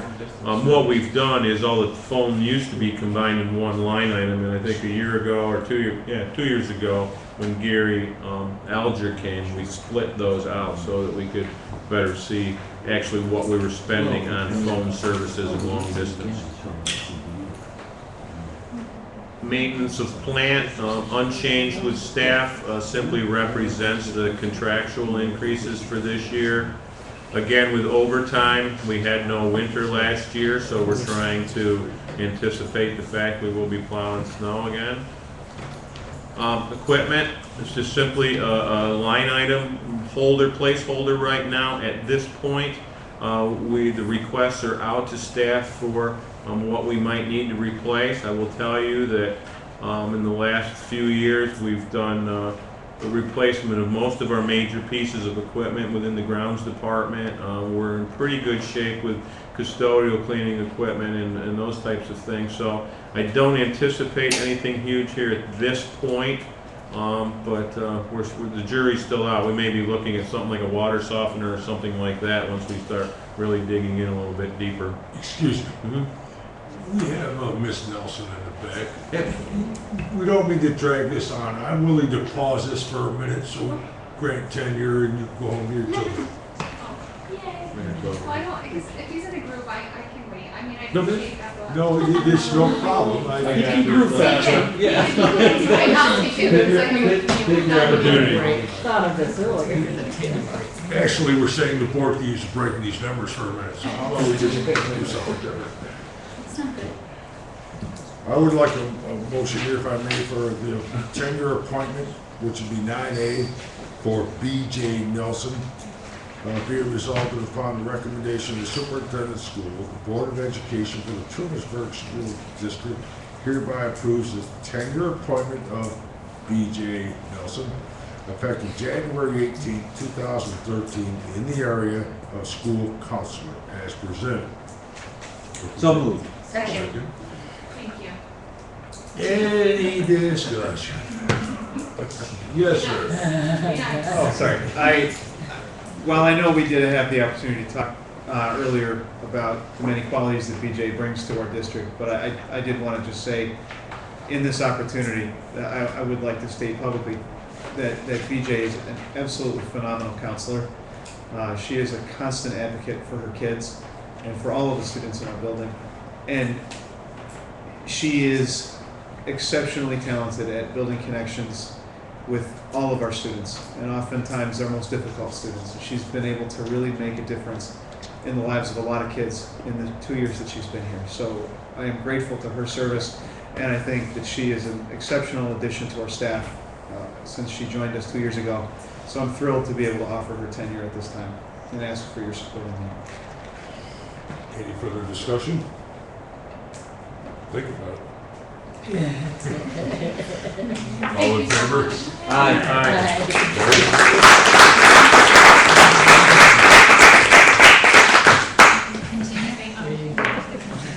Grew faster. Yeah. Win a free trip. The tickets for the complimentary cruise when it goes. Gary, in response to your question about the amounts of money, it was at the org meeting, authorization to approve change orders for the capital project up to 20,000. But in the regular budget, Yeah, I don't know if There's we any. ever Okay. really addressed that. just asking. It might be something to look at in the future. Okay. Mike, I have a question on the long distance. Pause button, okay, go ahead. So, not to delay this process any longer, as enthralled as we are, $3,000 a month for long, what constitutes long distance telephoning these days? Well, one of the things we have, I don't know exactly how many have long distance service, but we have over 400 telephones in the district at this point now. We extended them to every classroom. Most classrooms don't have long distance, but every single line has a fee associated with it, just like your line would at home, so, but, At home, we don't have long distance. what's that? There's not really a long distance charge anymore at home. We get a flat rate call day long. Probably just, that's just in general the rate that we pay That's- for all the phones in the That's building. everything. Yeah, Just was curious. we should just go sell. Be less expensive. So long distance might be a misnomer there, it might be a line. Including long distance. I mean, we have a monthly fee for our phone system and everything through Finger Lakes Technology. And that's what it is? Including our long distance services. That's our annual cost for all of our phone services through Finger Lakes Technologies. Okay. The physical connection of all of our phone services. Where are we here? Moving right along. Okay. With the highlights. Okay. Highlights. Let's just look at the big ones. We're gonna Okay. look at the big So we ones. talked There's about. this one right here. Okay, I need that. Oh, you need I need number? that little line box that we, This one? that one. There we go. Okay. That 50,000, as you can see, was quite a Jump. jump from the 20,000 was originally budgeted. Previous superintendent and business official, due to some excess funds. Superintendent. I said superintendent, didn't I? There was another business official too, it wasn't you. Oh, okay, good. All right, stick All around. right. Okay. Actually bought a sweeper attachment for the new Kubota tractor, replaced the salt spreader that we utilize to redo the entire campus when we're taking care of roads. Furniture for reconfiguration of district office, some conference room furniture for the high school and for the old district office, and then much of what we have here for the Board of Education. And then we also purchased several fireproof safes for the district office for all of our personnel records. So that's what represents those, that roughly $30,000. Mike, can you give me a ballpark figure of how much this furniture cost us? I'd have to dig that out because it was actually purchased with other furniture on the same purchase order. I can't break it out, but probably in the $4,000 to $5,000 range. The chairs were about $250 a piece. Okay. Okay. How many fireproof safes do we need? Didn't we go We through? had 5 now we have. What's the total? 5? 4 or 5? 1, 2, 3, 4, 5, 6, 7. I think we paid that. Okay. And how many more will we be? That's it. That's it. Okay, because I just remember this coming up Yeah. annually. Actually, Okay. it was an issue that came back up on a previous audit, I think 2 years ago, about how we stored Correct, personnel documents. records and where, and that's why we got into, before Okay. we even started changing those records over to where they were stored, Right. we went out and purchased the appropriate filing cabinets, and then Tina jumped in on the actual filing into those cabinets. So, Okay, so this is the last year. but we shouldn't Right. be purchasing, well, there's no more floor space for them, so I think Yeah. we're done purchasing. Okay. We're out of room, so, okay, let's see, this, That was the carryover that we had talked about for Finger Lakes right, Technologies. where Kimberly had said that there would be a rollover from the previous year into, that was a carryover of approximately $43,000 to do the wiring for the new wireless, or new Wi-Fi. The actual cabling between the classrooms to the switch closets could not be done through the BOCES. The wiring itself, we had to contract that separately through a subcontractor and pay for the wiring out of pocket. This wire, the Wi-Fi that we've been talking about, boasting about, did not go through BOCES. Is it aidable? The $43,000 in cabling, no. Could not run the cabling through BOCES. But all of your switches, all of the configuration, all of your wiring, these access points, those were all through BOCES and all the labor to connect them. But that actual pulling of that white wire right there to every access point, no. So the BOCES part that we billed to them was the 300 and some odd thousand, as I recall, for the I believe wireless. it was 200,000. You were like 288 by the time it was all done. 288. Yep. This 40 would push it over 300. That was the labor. Right. In total though, for that section for maintenance of plant, we're looking at a 2% increase, projected increase for 13-14. On to transportation. I see this one. Drivers, simply contractual increases for the next year, what's in the support staff bargaining unit agreement. Pretty much remains the same until One of the items that's a standout here, Right we here. talked about at the last board meeting, was that I will be running the bus purchases when we decide whether it's 2 buses or 1 bus and 1 van, or 2 buses and 1 van. That item will be here in the expenditure budget, and again, those monies will be transferred from the reserve, so although you'll see a jump in numbers, there won't be an impact on the tax levy. And the only 2 significant changes remaining are these 2 right here, which would be our oil and lube and our tires. I actually worked with Kyle Schmidt, and we went back through our wind cap, and this is what we're looking at as a 3-year average in transportation, so you could see a significant drop over previous years. It's based on the actual expenditures. Down here, I just made a note that the overall increase for district transportation was 1.1% for 13-14.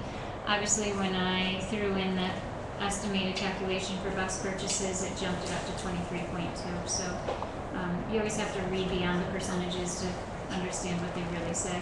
But you did say that what this gets offset is when you get to the revenue side, this will be coming out of the vehicle and equipment reserve fund, so it's not It's not a a tax straight- impact, It's not a straight hit. right? Which I'm sure we'll have quite a bit of discussion in the future. This is the maintenance of the actual bus garage. You'll see over here the actual building that we described earlier that has maintenance and IT services in it as well. And virtually not a whole lot of change there with the exception of contractual expenses. We're just holding that right now because of some work we might need to do on that building, but it's still a little bit undefined. So that's based on this number here.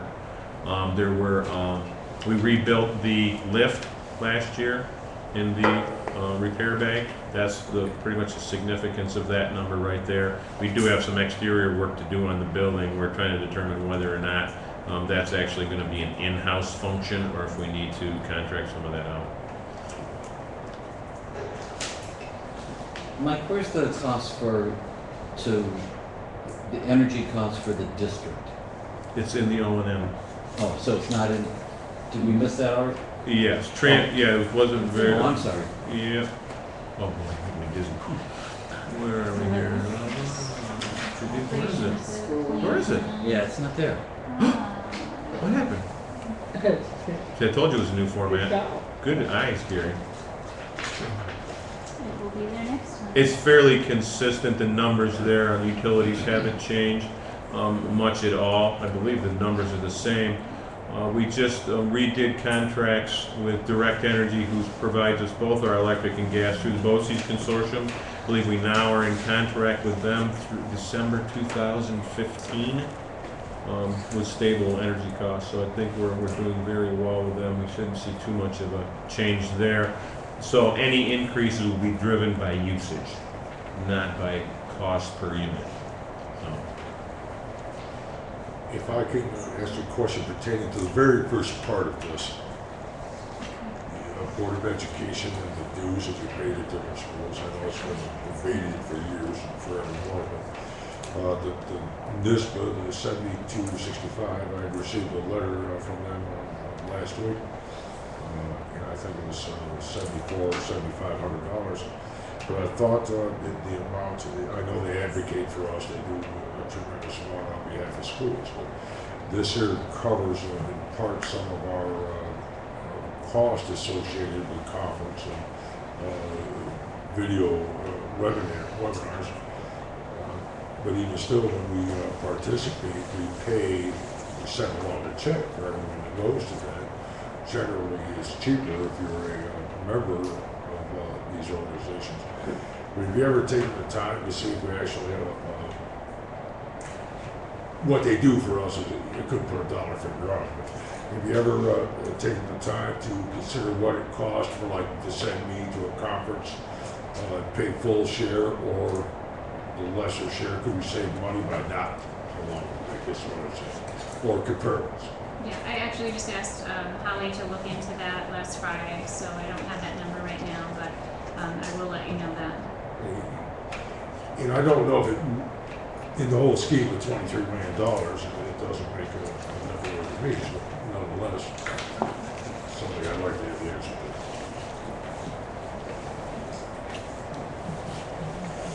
Any further questions? Anyone? Or any more to present? Not just specific questions, is there anything you'd like to see differently from O&M and transportation? Any information that wasn't there that you would like to see? Well, we'd Besides like to see utilities. utility bills and utility bills. Well, I hold until I go home and actually read through this, and there might be some changes in it. Do you track the cost difference between propane and diesel buses? Overall cost difference, like for a year, what's it take? To run them. We have not, we're tracking fuel usage and maintenance costs Yeah. per bus. I mean, that's just an ongoing data collection process. I'm sure that we could do a cost comparison. This shouldn't be too difficult, but. If it's not difficult, it'd be nice to see. Okay. I do have a question in regards to the audit when they were here, the big snafu. It was recommended that we have a fuel pumping system that identifies each a fuel monitoring system that keeps track of Yeah. the mileage and all that information you put in there, so you have a running. And this will be the second or third year we've had this discussion about, $60,000, I believe was that And cost. it's a pretty significant cost, and I actually met personally with the auditors about that issue, and we've addressed many of their concerns manually, and we've done that by developing a recording sheet, if you will, that all entities are using the exact same sheet. One of the problems is that though some of the village agencies, and police force was one of them, though they were recording their actual usage on their own sheets, we didn't actually have any type of a data log of what they were collecting, or what they were utilizing. So now everybody's filling out the same format sheet, so anytime somebody comes to get gas here, we know date, time, who it was, vehicle it went into, and it's the exact same format, same data collected for every single person, and now we're billing them monthly as opposed we were billing them quarterly before. So those are the two of the changes we put in place. And is there any way for the current system to be tampered with or fraud? Can they put down that they pumped in 5 gallons less than they did? Do we have video that we can see who was there at any given time? We don't need it. And that was their drive. Every single vehicle has its own key to the pump. Okay. And when they put that key in, it activates a counter, and there's only one vehicle per counter, including our buses. Okay. There's nothing's doubled up. So anytime somebody activates that key and turns on that pump, we know the gallons that were installed in that vehicle that day, and only that vehicle has that key. And there's no other keys out there that will fit those individual. So you can't take one key and go to another slot and activate it. So the next time the auto cycle comes, you're prepared to defend it? Hey, absolutely. I don't mean for anything, but it's... Yeah, I mean, we've moved forward with what we discussed and they recommended at the time. They would like to see an electronic system. When I look at what we're doing in an electronic system, is that what we would spend $60,000 on versus some other needs? I don't think it's as high a priority, but. And we're not using credit cards. I think it's when you get into that the risk really becomes high. Right. Right. And the auditors do tend to be worried about that, but with a single key system. It's pretty tight. I mean, we know from day to day, week to week, month to month, what every single vehicle is actually utilizing, pumping into the tank. Now, is that to say somebody can't pull up with a vehicle and put a couple gallons in a can? Yeah. They could, but the likelihood is fairly slim. Mike, the reasoning behind going to propane buses was sort of equal amounts environmental and cost savings, or more one than the other? I think it was both. I wasn't involved in that direct conversation, but I was involved in some of the conversations at board meetings. I was there as an observer, and it was a combination of the environment and potential cost savings. In that propane bus burns a lot cleaner, so therefore the theory was fewer oil changes, fewer filter changes, and the like. And we're starting to realize that right now, but your brakes, your tires, those things are pretty much the same. You're still traveling the same mileage and those types of things. So what things are you what things are you tracking in terms of determining whether we're really saving money? We have a software system that we use. It's Access program that was actually developed by Mr. Burns. They've been utilizing for years. Works very well. Anytime any type of maintenance is performed on any vehicle, it's entered into this database. But fuel's not? Fuel is done on a daily basis. Every time a driver fuels, so it's this recorded. should be push a button and it would tell us the difference between a propane and a diesel bus? I mean, as far as miles per gallon? Cost? We would, yes, we could do that on an annual basis. Just pull up all the maintenance on a propane versus all the maintenance on a diesel and fuel burned and do that comparison. And I could give you a dollar figure on bus per bus. Right. As far as miles per gallon, we've done one test where we took one driver did the exact same route for 2 weeks in a diesel bus, and then did the exact same route for 2 weeks in an LP gas bus. And what we found was is the diesel bus got about 0.9 miles per gallon more than the LP. So get a little bit better mileage out of a diesel, but not significantly, particularly in the winter months. But there's also a driving force there that the federal or state government had, or 50 cents or 70 cents. $1 per gallon subsidy. And it's Part of our subsidy actually, propane. Part of that subsidy goes back to our provider of the propane because they furnish the pumping system. The tanks, the pump, everything belongs to our LP gas provider. So that was actually cheaper than us to do it that way off of that subsidy and actually lease the equipment than it was to actually go out and purchase it. Would have been about a $60,000 investment for us to do everything, and purchase the tanks and pumps and all that. Has the delivery system on that been improved at all? The fuel delivery, is it any faster than it was when we first purchased it? Yes, I knew they were talking about making an improvement, and then we actually have deliveries guaranteed 1 day a week, and extra deliveries are a phone call away. We've only had a couple of situations where that was the case. Right now, with the fuel storage that we have in 12 vehicles, we're probably pretty close to the edge of how many more. We could add 1 or 2 more, but unless we increase our capacity on fuel for LP, we may be in.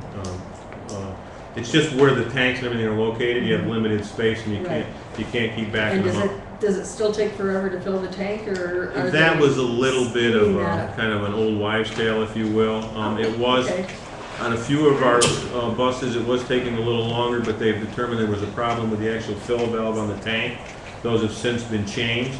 And they also changed the nozzle on the dispensing system, which is improved as well. So right now, it's almost a trade-off for what it takes, time it takes to fill a diesel bus, time it takes to fill an LP. Yeah. There's very little difference.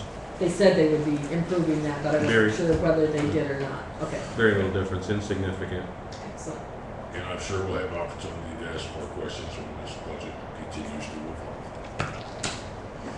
Thank you.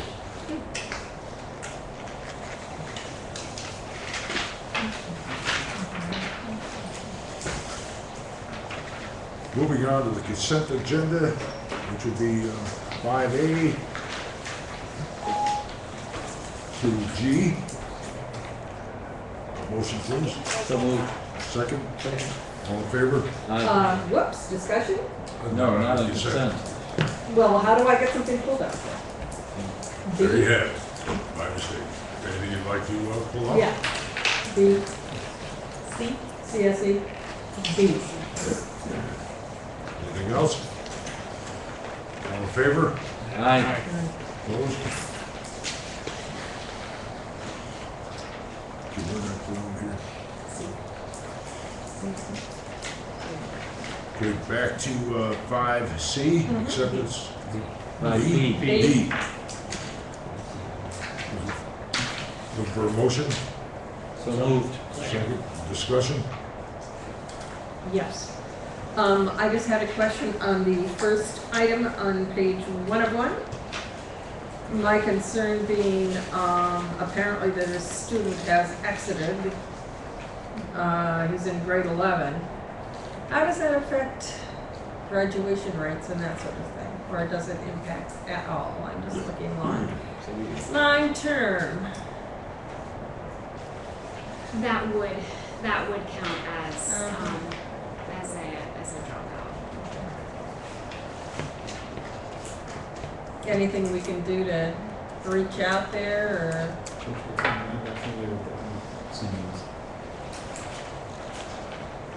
don't know how much to say without divulging I know, confidential information. I will just state that it's a student that we've invested a great deal of Thank you. effort and Okay. energy. Every year, we've tried multiple programs, we've tried multiple options, and unfortunately. Okay, that's all I wanted to know. Thank you.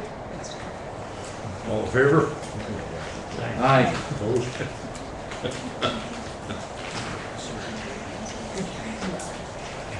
Moving on to correspondence. None. Administrators report. Who would like to be first today? Well, You had your two hours. I just have two interesting, facts. You only get another hour. Two interesting. Come on, we No, have stop talking. protest over Okay, here. so I already touched on the fact that school lunch is bringing in 20,000 in sales each month, and we're spending 30,000 in salaries and benefits. And the other interesting fact that I'd like to offer tonight is that, starting in the month of September, which includes our TTA, our combined support staff and TTA salary is running just under $1 million per month. And Is- our benefits are running just under $250,000 per month. Is this the time to ask pertinent questions about the cafeteria being $10,000 in the hole on a monthly basis? Is that due to high food costs, we don't charge enough because we're Good governed by the question. state, by what we can charge? Is it management? Is it, is all? Honestly, we need a whole study on all of that because I'm very new here. I can't pinpoint exactly what it is at this point. Obviously, our prices are very low and our health insurance benefits are very high. The salaries are manageable. We are looking at staffing patterns. We have had some fluctuations and it is our goal to hopefully not replace where we don't need to and to keep those costs low. My work this year will include pulling out more of the expenditures. Some of those benefits are just paid through our benefit line and are not necessarily tied to school lunch. Each year you see in the budget just a carry forward $1,000 or $100,000 transfer Years.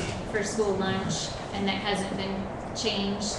The reality is it's far greater than that, so I intend to pull those expenditures out so we really have a crystal clear picture of what is the school lunch program costing us. If I could make a request, because I just didn't look on a couple of fellow board members' face, could we, if you have the time, could you work on that, kind of let us know? It's far too vague, you know. In my 8 years on the board, it's been $80,000, $100,000, $120,000 every year. And I don't know if we have to have a better purchasing agreement. Well, some of Lower the the cost. items, like the equipment, like you saw in Michael's budget, the equipment and the repairs for school cafeteria have always fallen under Michael's budget. And so this year we've tried to pull those items out and we will be able to connect in the end to the school lunch program, where before it was just mixed in the overall operations and maintenance. It was just rolled in as part of contractual the last several years, so we've broken it back out, so now you're gonna see kitchen equipment repair contracts, kitchen equipment. We're looking to try and do some type of cost estimates for what we've spent on actual replacement parts and materials for food service equipment for the kitchens. And we're gonna try and break that out as a separate supplies and materials line So as currently, well. you're saying that's part of the $100,000 deficit, if we have to fix a refrigerating unit? Or no? No, none of that's ever been in food service before. That's been always absorbed in operations and maintenance. So the $100,000 figure is gonna go up even further. Right. I'm not sure that's a fair way to look at that. I want to know how much we spend, On school lunch. food, personnel, benefits, versus how much we take in from the people who are paying the tab at the other end. But as far as the refrigerator cost expense, the fixing the cafeteria door, I would assume that's part of the, you know, if it's a restaurant down the road, that's all part of their operating cost. I understand that. But from where we are, I would think that I just want to make money on what we purchase, the staff that we pay to prepare, deliver, and the building, of course, the physical plant of the refrigerator or anything that needs to be fixed in there. I don't have an issue with that staying as part of the plant. It's gonna remain in the O&M budget. We're just breaking it out so we can get a better idea of total cost of the whole operation. It won't move into a food service budget. We can't. Well, at the end of the year, with the auditors, you need to come flush. And we always carry over a deficit, so we need to come flush every year. Well, I personally, I hope we pay particular attention to that this year, so if we can address that, I appreciate it. I think we asked this question once before, maybe my first meeting, but what is the percentage of students who purchase them? I actually have a whole report on the numbers, breakfast versus lunch by building. I'll bring that.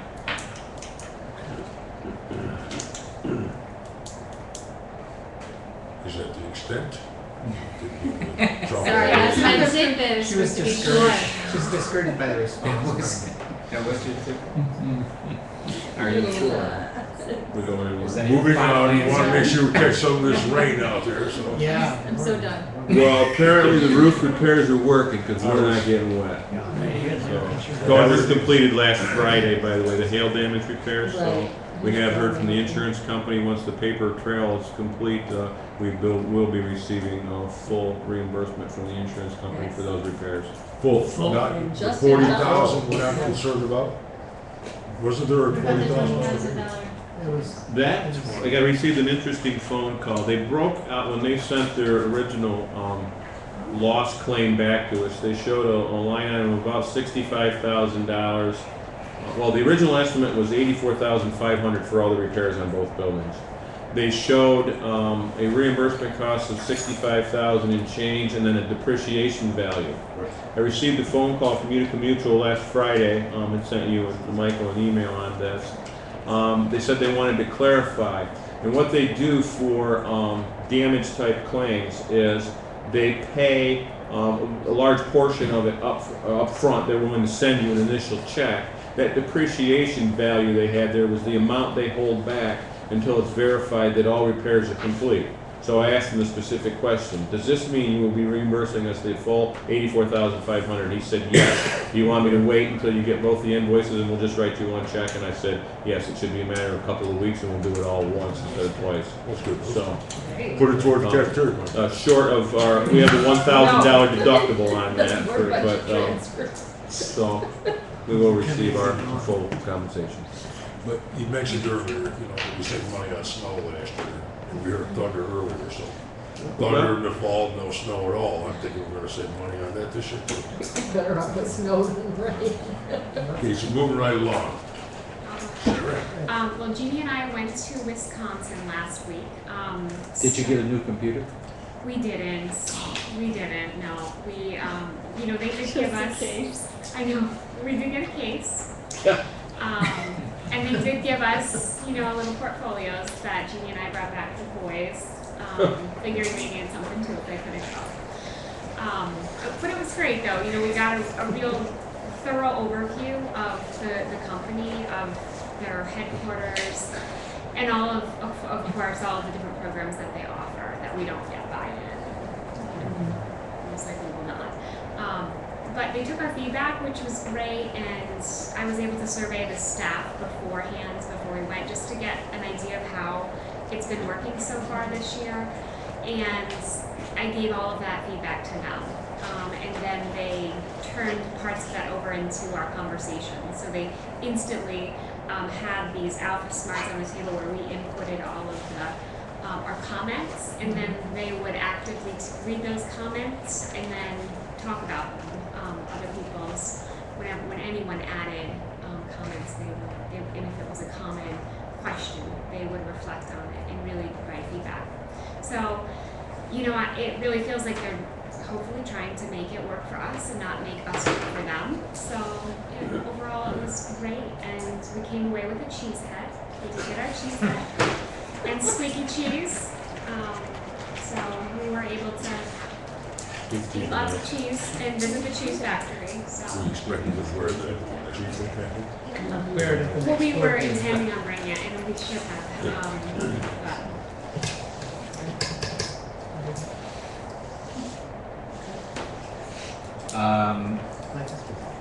Life is good. Actually, you have part of a report that goes to everybody, right? Yeah, why don't I just do that part? Yeah. Fridays really took our breath away with what happened in Connecticut. And Jeannie was going to share, and her neck is making her crazy, so she went home. But I'd like to just share two, in addition to the administrative team, just doing a great job of pulling together and being leaders in really tough times, which is a challenge. Jeannie received a couple of emails from parents today just sharing their reaction to the work of our team. So I'll just share a couple of these real quick. This is from a parent. As with others, this weekend has sparked a renewed appreciation for what we have as parents. Thank you for your thoughtfulness and all of your hard work. We don't acknowledge our teachers and administrators enough. Not only do you enlighten, encourage, and inspire our children, you honor and guard them with your life. For this, words cannot capture mine or my husband's gratitude. Our children are more precious to both of us than anything in this world, and we openly entrust them with you and your wonderful colleagues daily. Please relay our gratitude to all teachers and administrators who have so touched our lives. We wish for you and all a most wonderful and enjoyable holiday. Another parent writes, thanks for the phone message we all got. In addition to trying to navigate how to shield/help our kids deal with the tragedy, we've also been thinking about how the school staff are being supported. I am sure that is on your radar, but I wanted you to know that parents are thinking about it too. And if there's anything we can do to add our support, please let us know. Having friends who are teachers, we are very aware of how scary and heartbreaking this event was for those who work in the schools. Sending all of you lots of love and appreciation. And then there were just multiple phone messages thanking teachers and staff for all you do for our children. So it's nice when you realize the parents are paying attention to the hard work that you're doing. I did attend the staff session she had after school today. I had just stopped in and she asked me to come along, so I did. And I don't think, most of the kids were relatively quiet about it. She had a couple that were a little concerned, but no major discussions, no major breakdowns. I think a lot of the kids really, particularly the younger ones, just hadn't heard too much about it. It was a real team effort last night. We met and we called Cisco and Sarah and Kimberly over on the phone, and we talked about this morning and that the bus drivers would be the first point of contact. And in our messages that went out, we asked the older kids not to talk about it. And we think we might have been pretty successful. And Jeannie sent out a message, Cisco sent out a message, and John sent out a message. So I think it was as good a day as we could have had. I think that's, and that's sort of why I wanted him to present first, so that I could jump on them. Part of the, it's a testament to the district and to the people who work in the district. And I can speak directly to my faculty and how caring they are and how positive they are and how much the kids trust them to do what they do. And that, meeting with them this morning and this afternoon and hearing how students, really, they weren't talking about it that much. There was, I said this morning, I don't want this to be a business as usual type of talk, but, it was business as usual. And the kids really trust us to do our jobs and to do them well, and for the teachers to care about them the way that they care about them, and that's what they care about. And it was evident today by the way that everybody came together around this, and that, it was really a great thing to see that come to fruition, after fretting about it all night, what's going to happen tomorrow, and then it being so smooth. So it was, it's a testament, as somebody who's coming in from outside and who's been welcomed into the district. I see things a little differently because I haven't been here so long, and it was a beautiful thing to witness and to be part of, that sense of community and how we all take care of each other. So.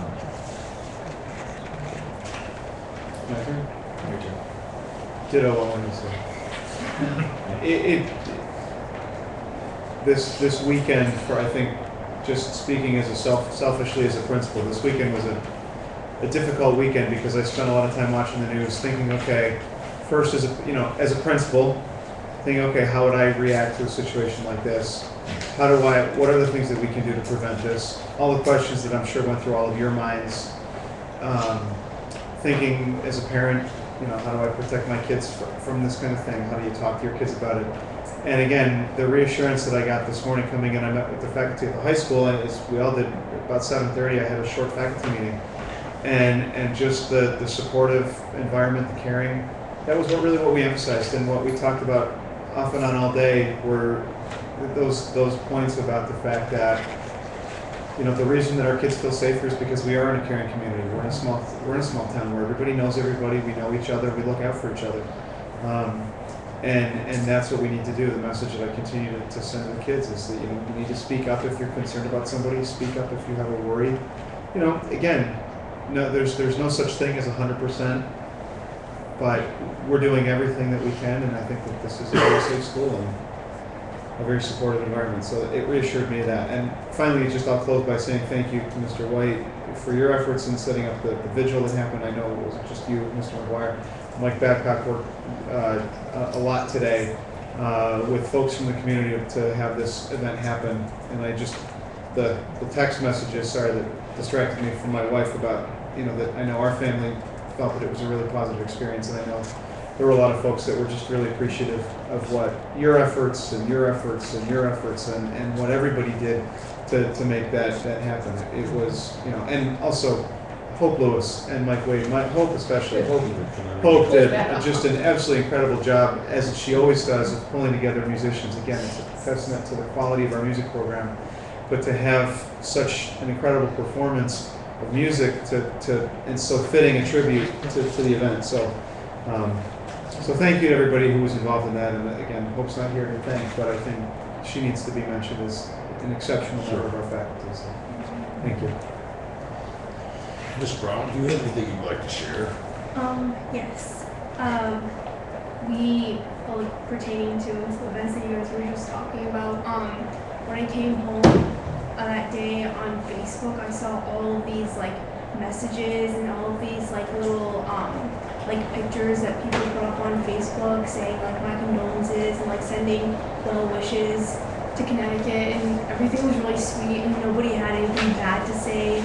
Usually there are some people who blame mental illness for what happened and really put down people who have mental illnesses, and this time there was nothing negative. It was just all positive and really heartfelt, so that was really nice.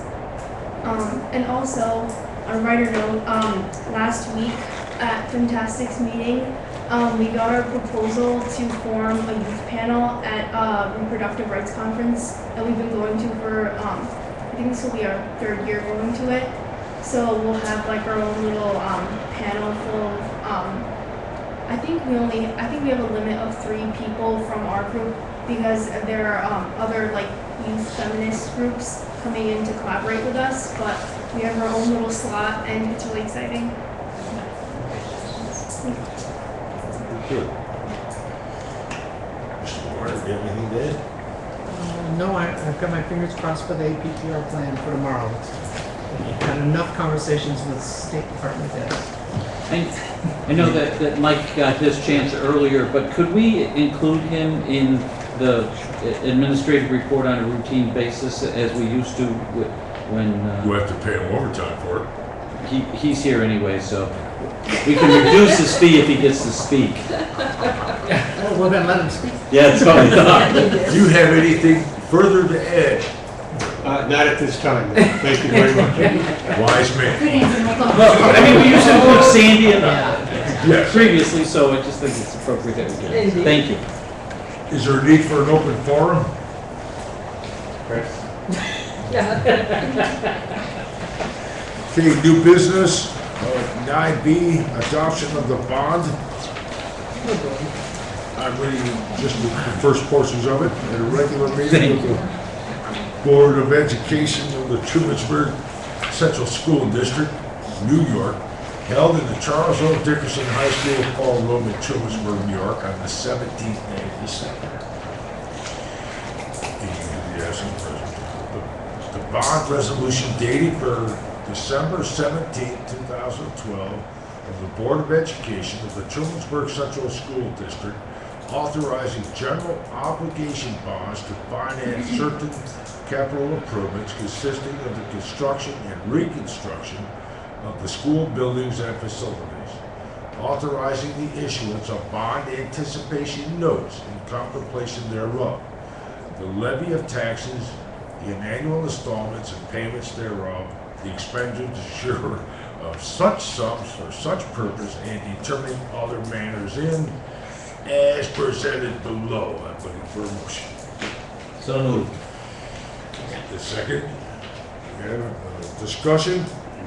I just have a question on section 8. Kimberly, I think this would be directed to you. Okay, I I don't just have it in don't- front of me. I understand, you don't. No, but that's okay, go Yeah. ahead. I've memorized it. I've memorized it. I just don't even begin to understand what that Section 8, means. hereby determine and declare the Truman School reasonably expects to reimburse such under such other funds and to exceed the maximum amount authorized from the proceeds of such fund that may be for the purpose of period due. This is declaration of official intent of the treasurer. Yeah, this was written by Tim McGill's office as our bond counsel. So this is the legal jargon that's required. Essentially what it's saying is that we will take the $3 million out of our capital reserve. And we will Okay. use that money to fund the project for as long as we can before we actually go out for bond. And the remaining amount will be borrowed. I see. As debt service falls off, we'll be able to meet that obligation to repay that bond. Okay, thank you. I just, And we start getting aid on some of that $3 million. It depends on once the project is approved by SED and we start that and when it's completed. Upon completion is when the clock starts for aid. correct.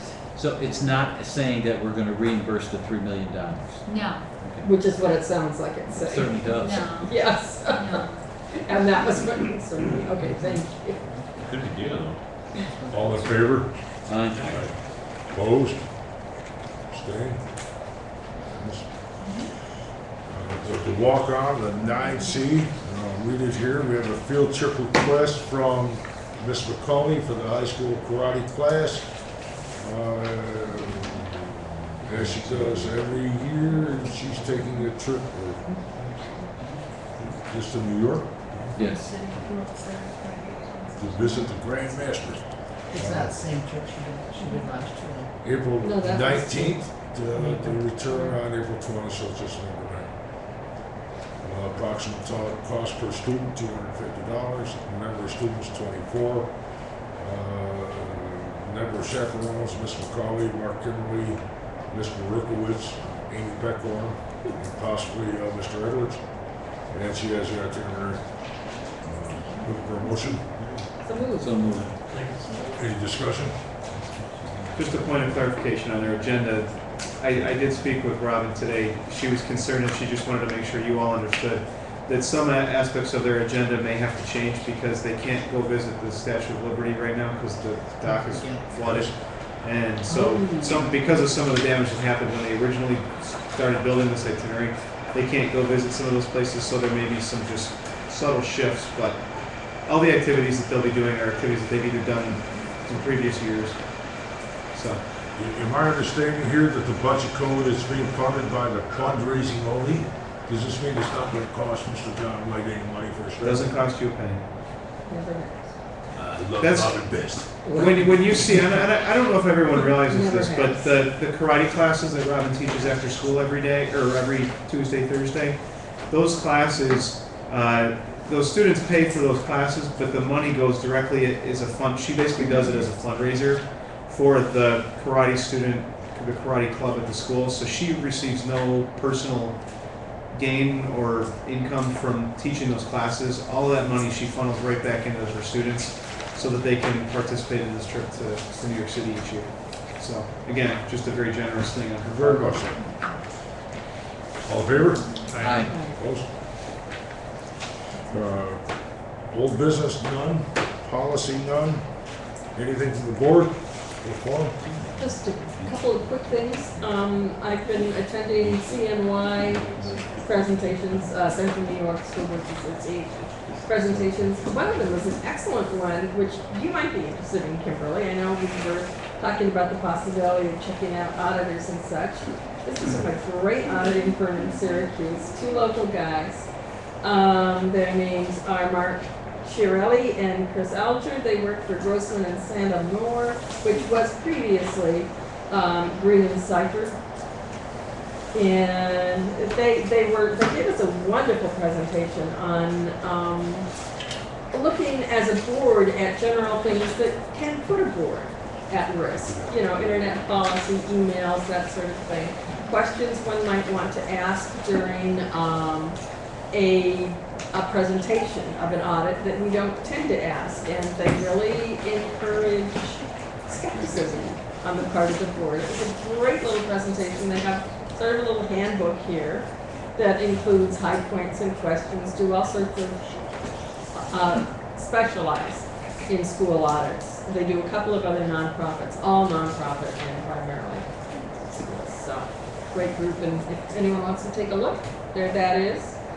I attended the presentation of the 2 CFE documents that I mailed earlier. I don't know whether any of you was, yeah.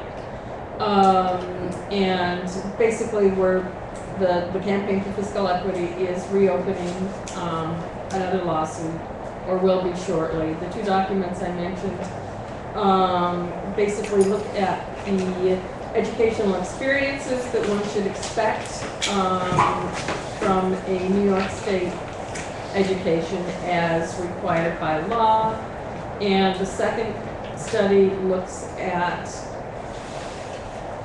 33 underprivileged schools and how many of those educational experiences their students are getting. And it's amazing how minimal they are. For TST BOCES, we held the second round of interviews. As you know, we reopened the superintendent search there. 4 excellent, just really high quality candidates, and we came up with 2 to refer to the community groups. That'll be done mid-January, so hopefully we'll have a decision mid-February. And finally, another CNY presentation. Joe Vargas, who works with education in the workforce in the Syracuse area, did a marvelous presentation which includes a service he offers getting both students and faculty members involved in visiting and working with local manufacturers, a lot of them high-tech, a lot of them robotic. And he feels it's terribly important to get both faculty and students involved so that the faculty, who often have not had much experience in that line of work, get a better understanding for what skills are being used currently in the workforce. And the kids, in turn, have a direction to go with, you know, a connection with what their future might very well look like. Obviously, a lot of these jobs are going to require further education. But it does really connect the students with the world of work and the educators as well. So I can write that up further. Thank you. You're welcome. Anyone else? Now that the bond's passed, what's our next step in terms of the capital project? We're already doing it. Actually, we have had Mike Herzog on site, who is the athletic facilities person, if you will, working with Beards of Design on all of our athletic facilities. Has met with me last Friday. We're looking to update our survey. He took some soil samples so we can start to get an idea of what type of soils we're dealing with out in the track area, to see what we might have to do for fill and also for growing of new turf. Beards of Design has just completed their 3rd day of assessments on the elementary school and high school roofs. Basically just doing dimensions, locations of existing equipment, thicknesses of insulation, that type of things. We're getting together all of the documentation for what we call the hazmat stuff, whether or not there's any asbestos materials, and PCBs in the caulk, and we've already had it all tested. We just have to get all of that documentation in one place for the document, so that should be completed this week. And I know that they've had a conversation with Kimberly and Michael regarding where we move forward with contractual arrangements with their design firm, so that conversation is ongoing as well. But we're moving ahead, doing some of the preliminary work as that takes place simultaneously. Anyone else? Motion to adjourn? Merry Christmas, everyone. I would say amen again. Amen.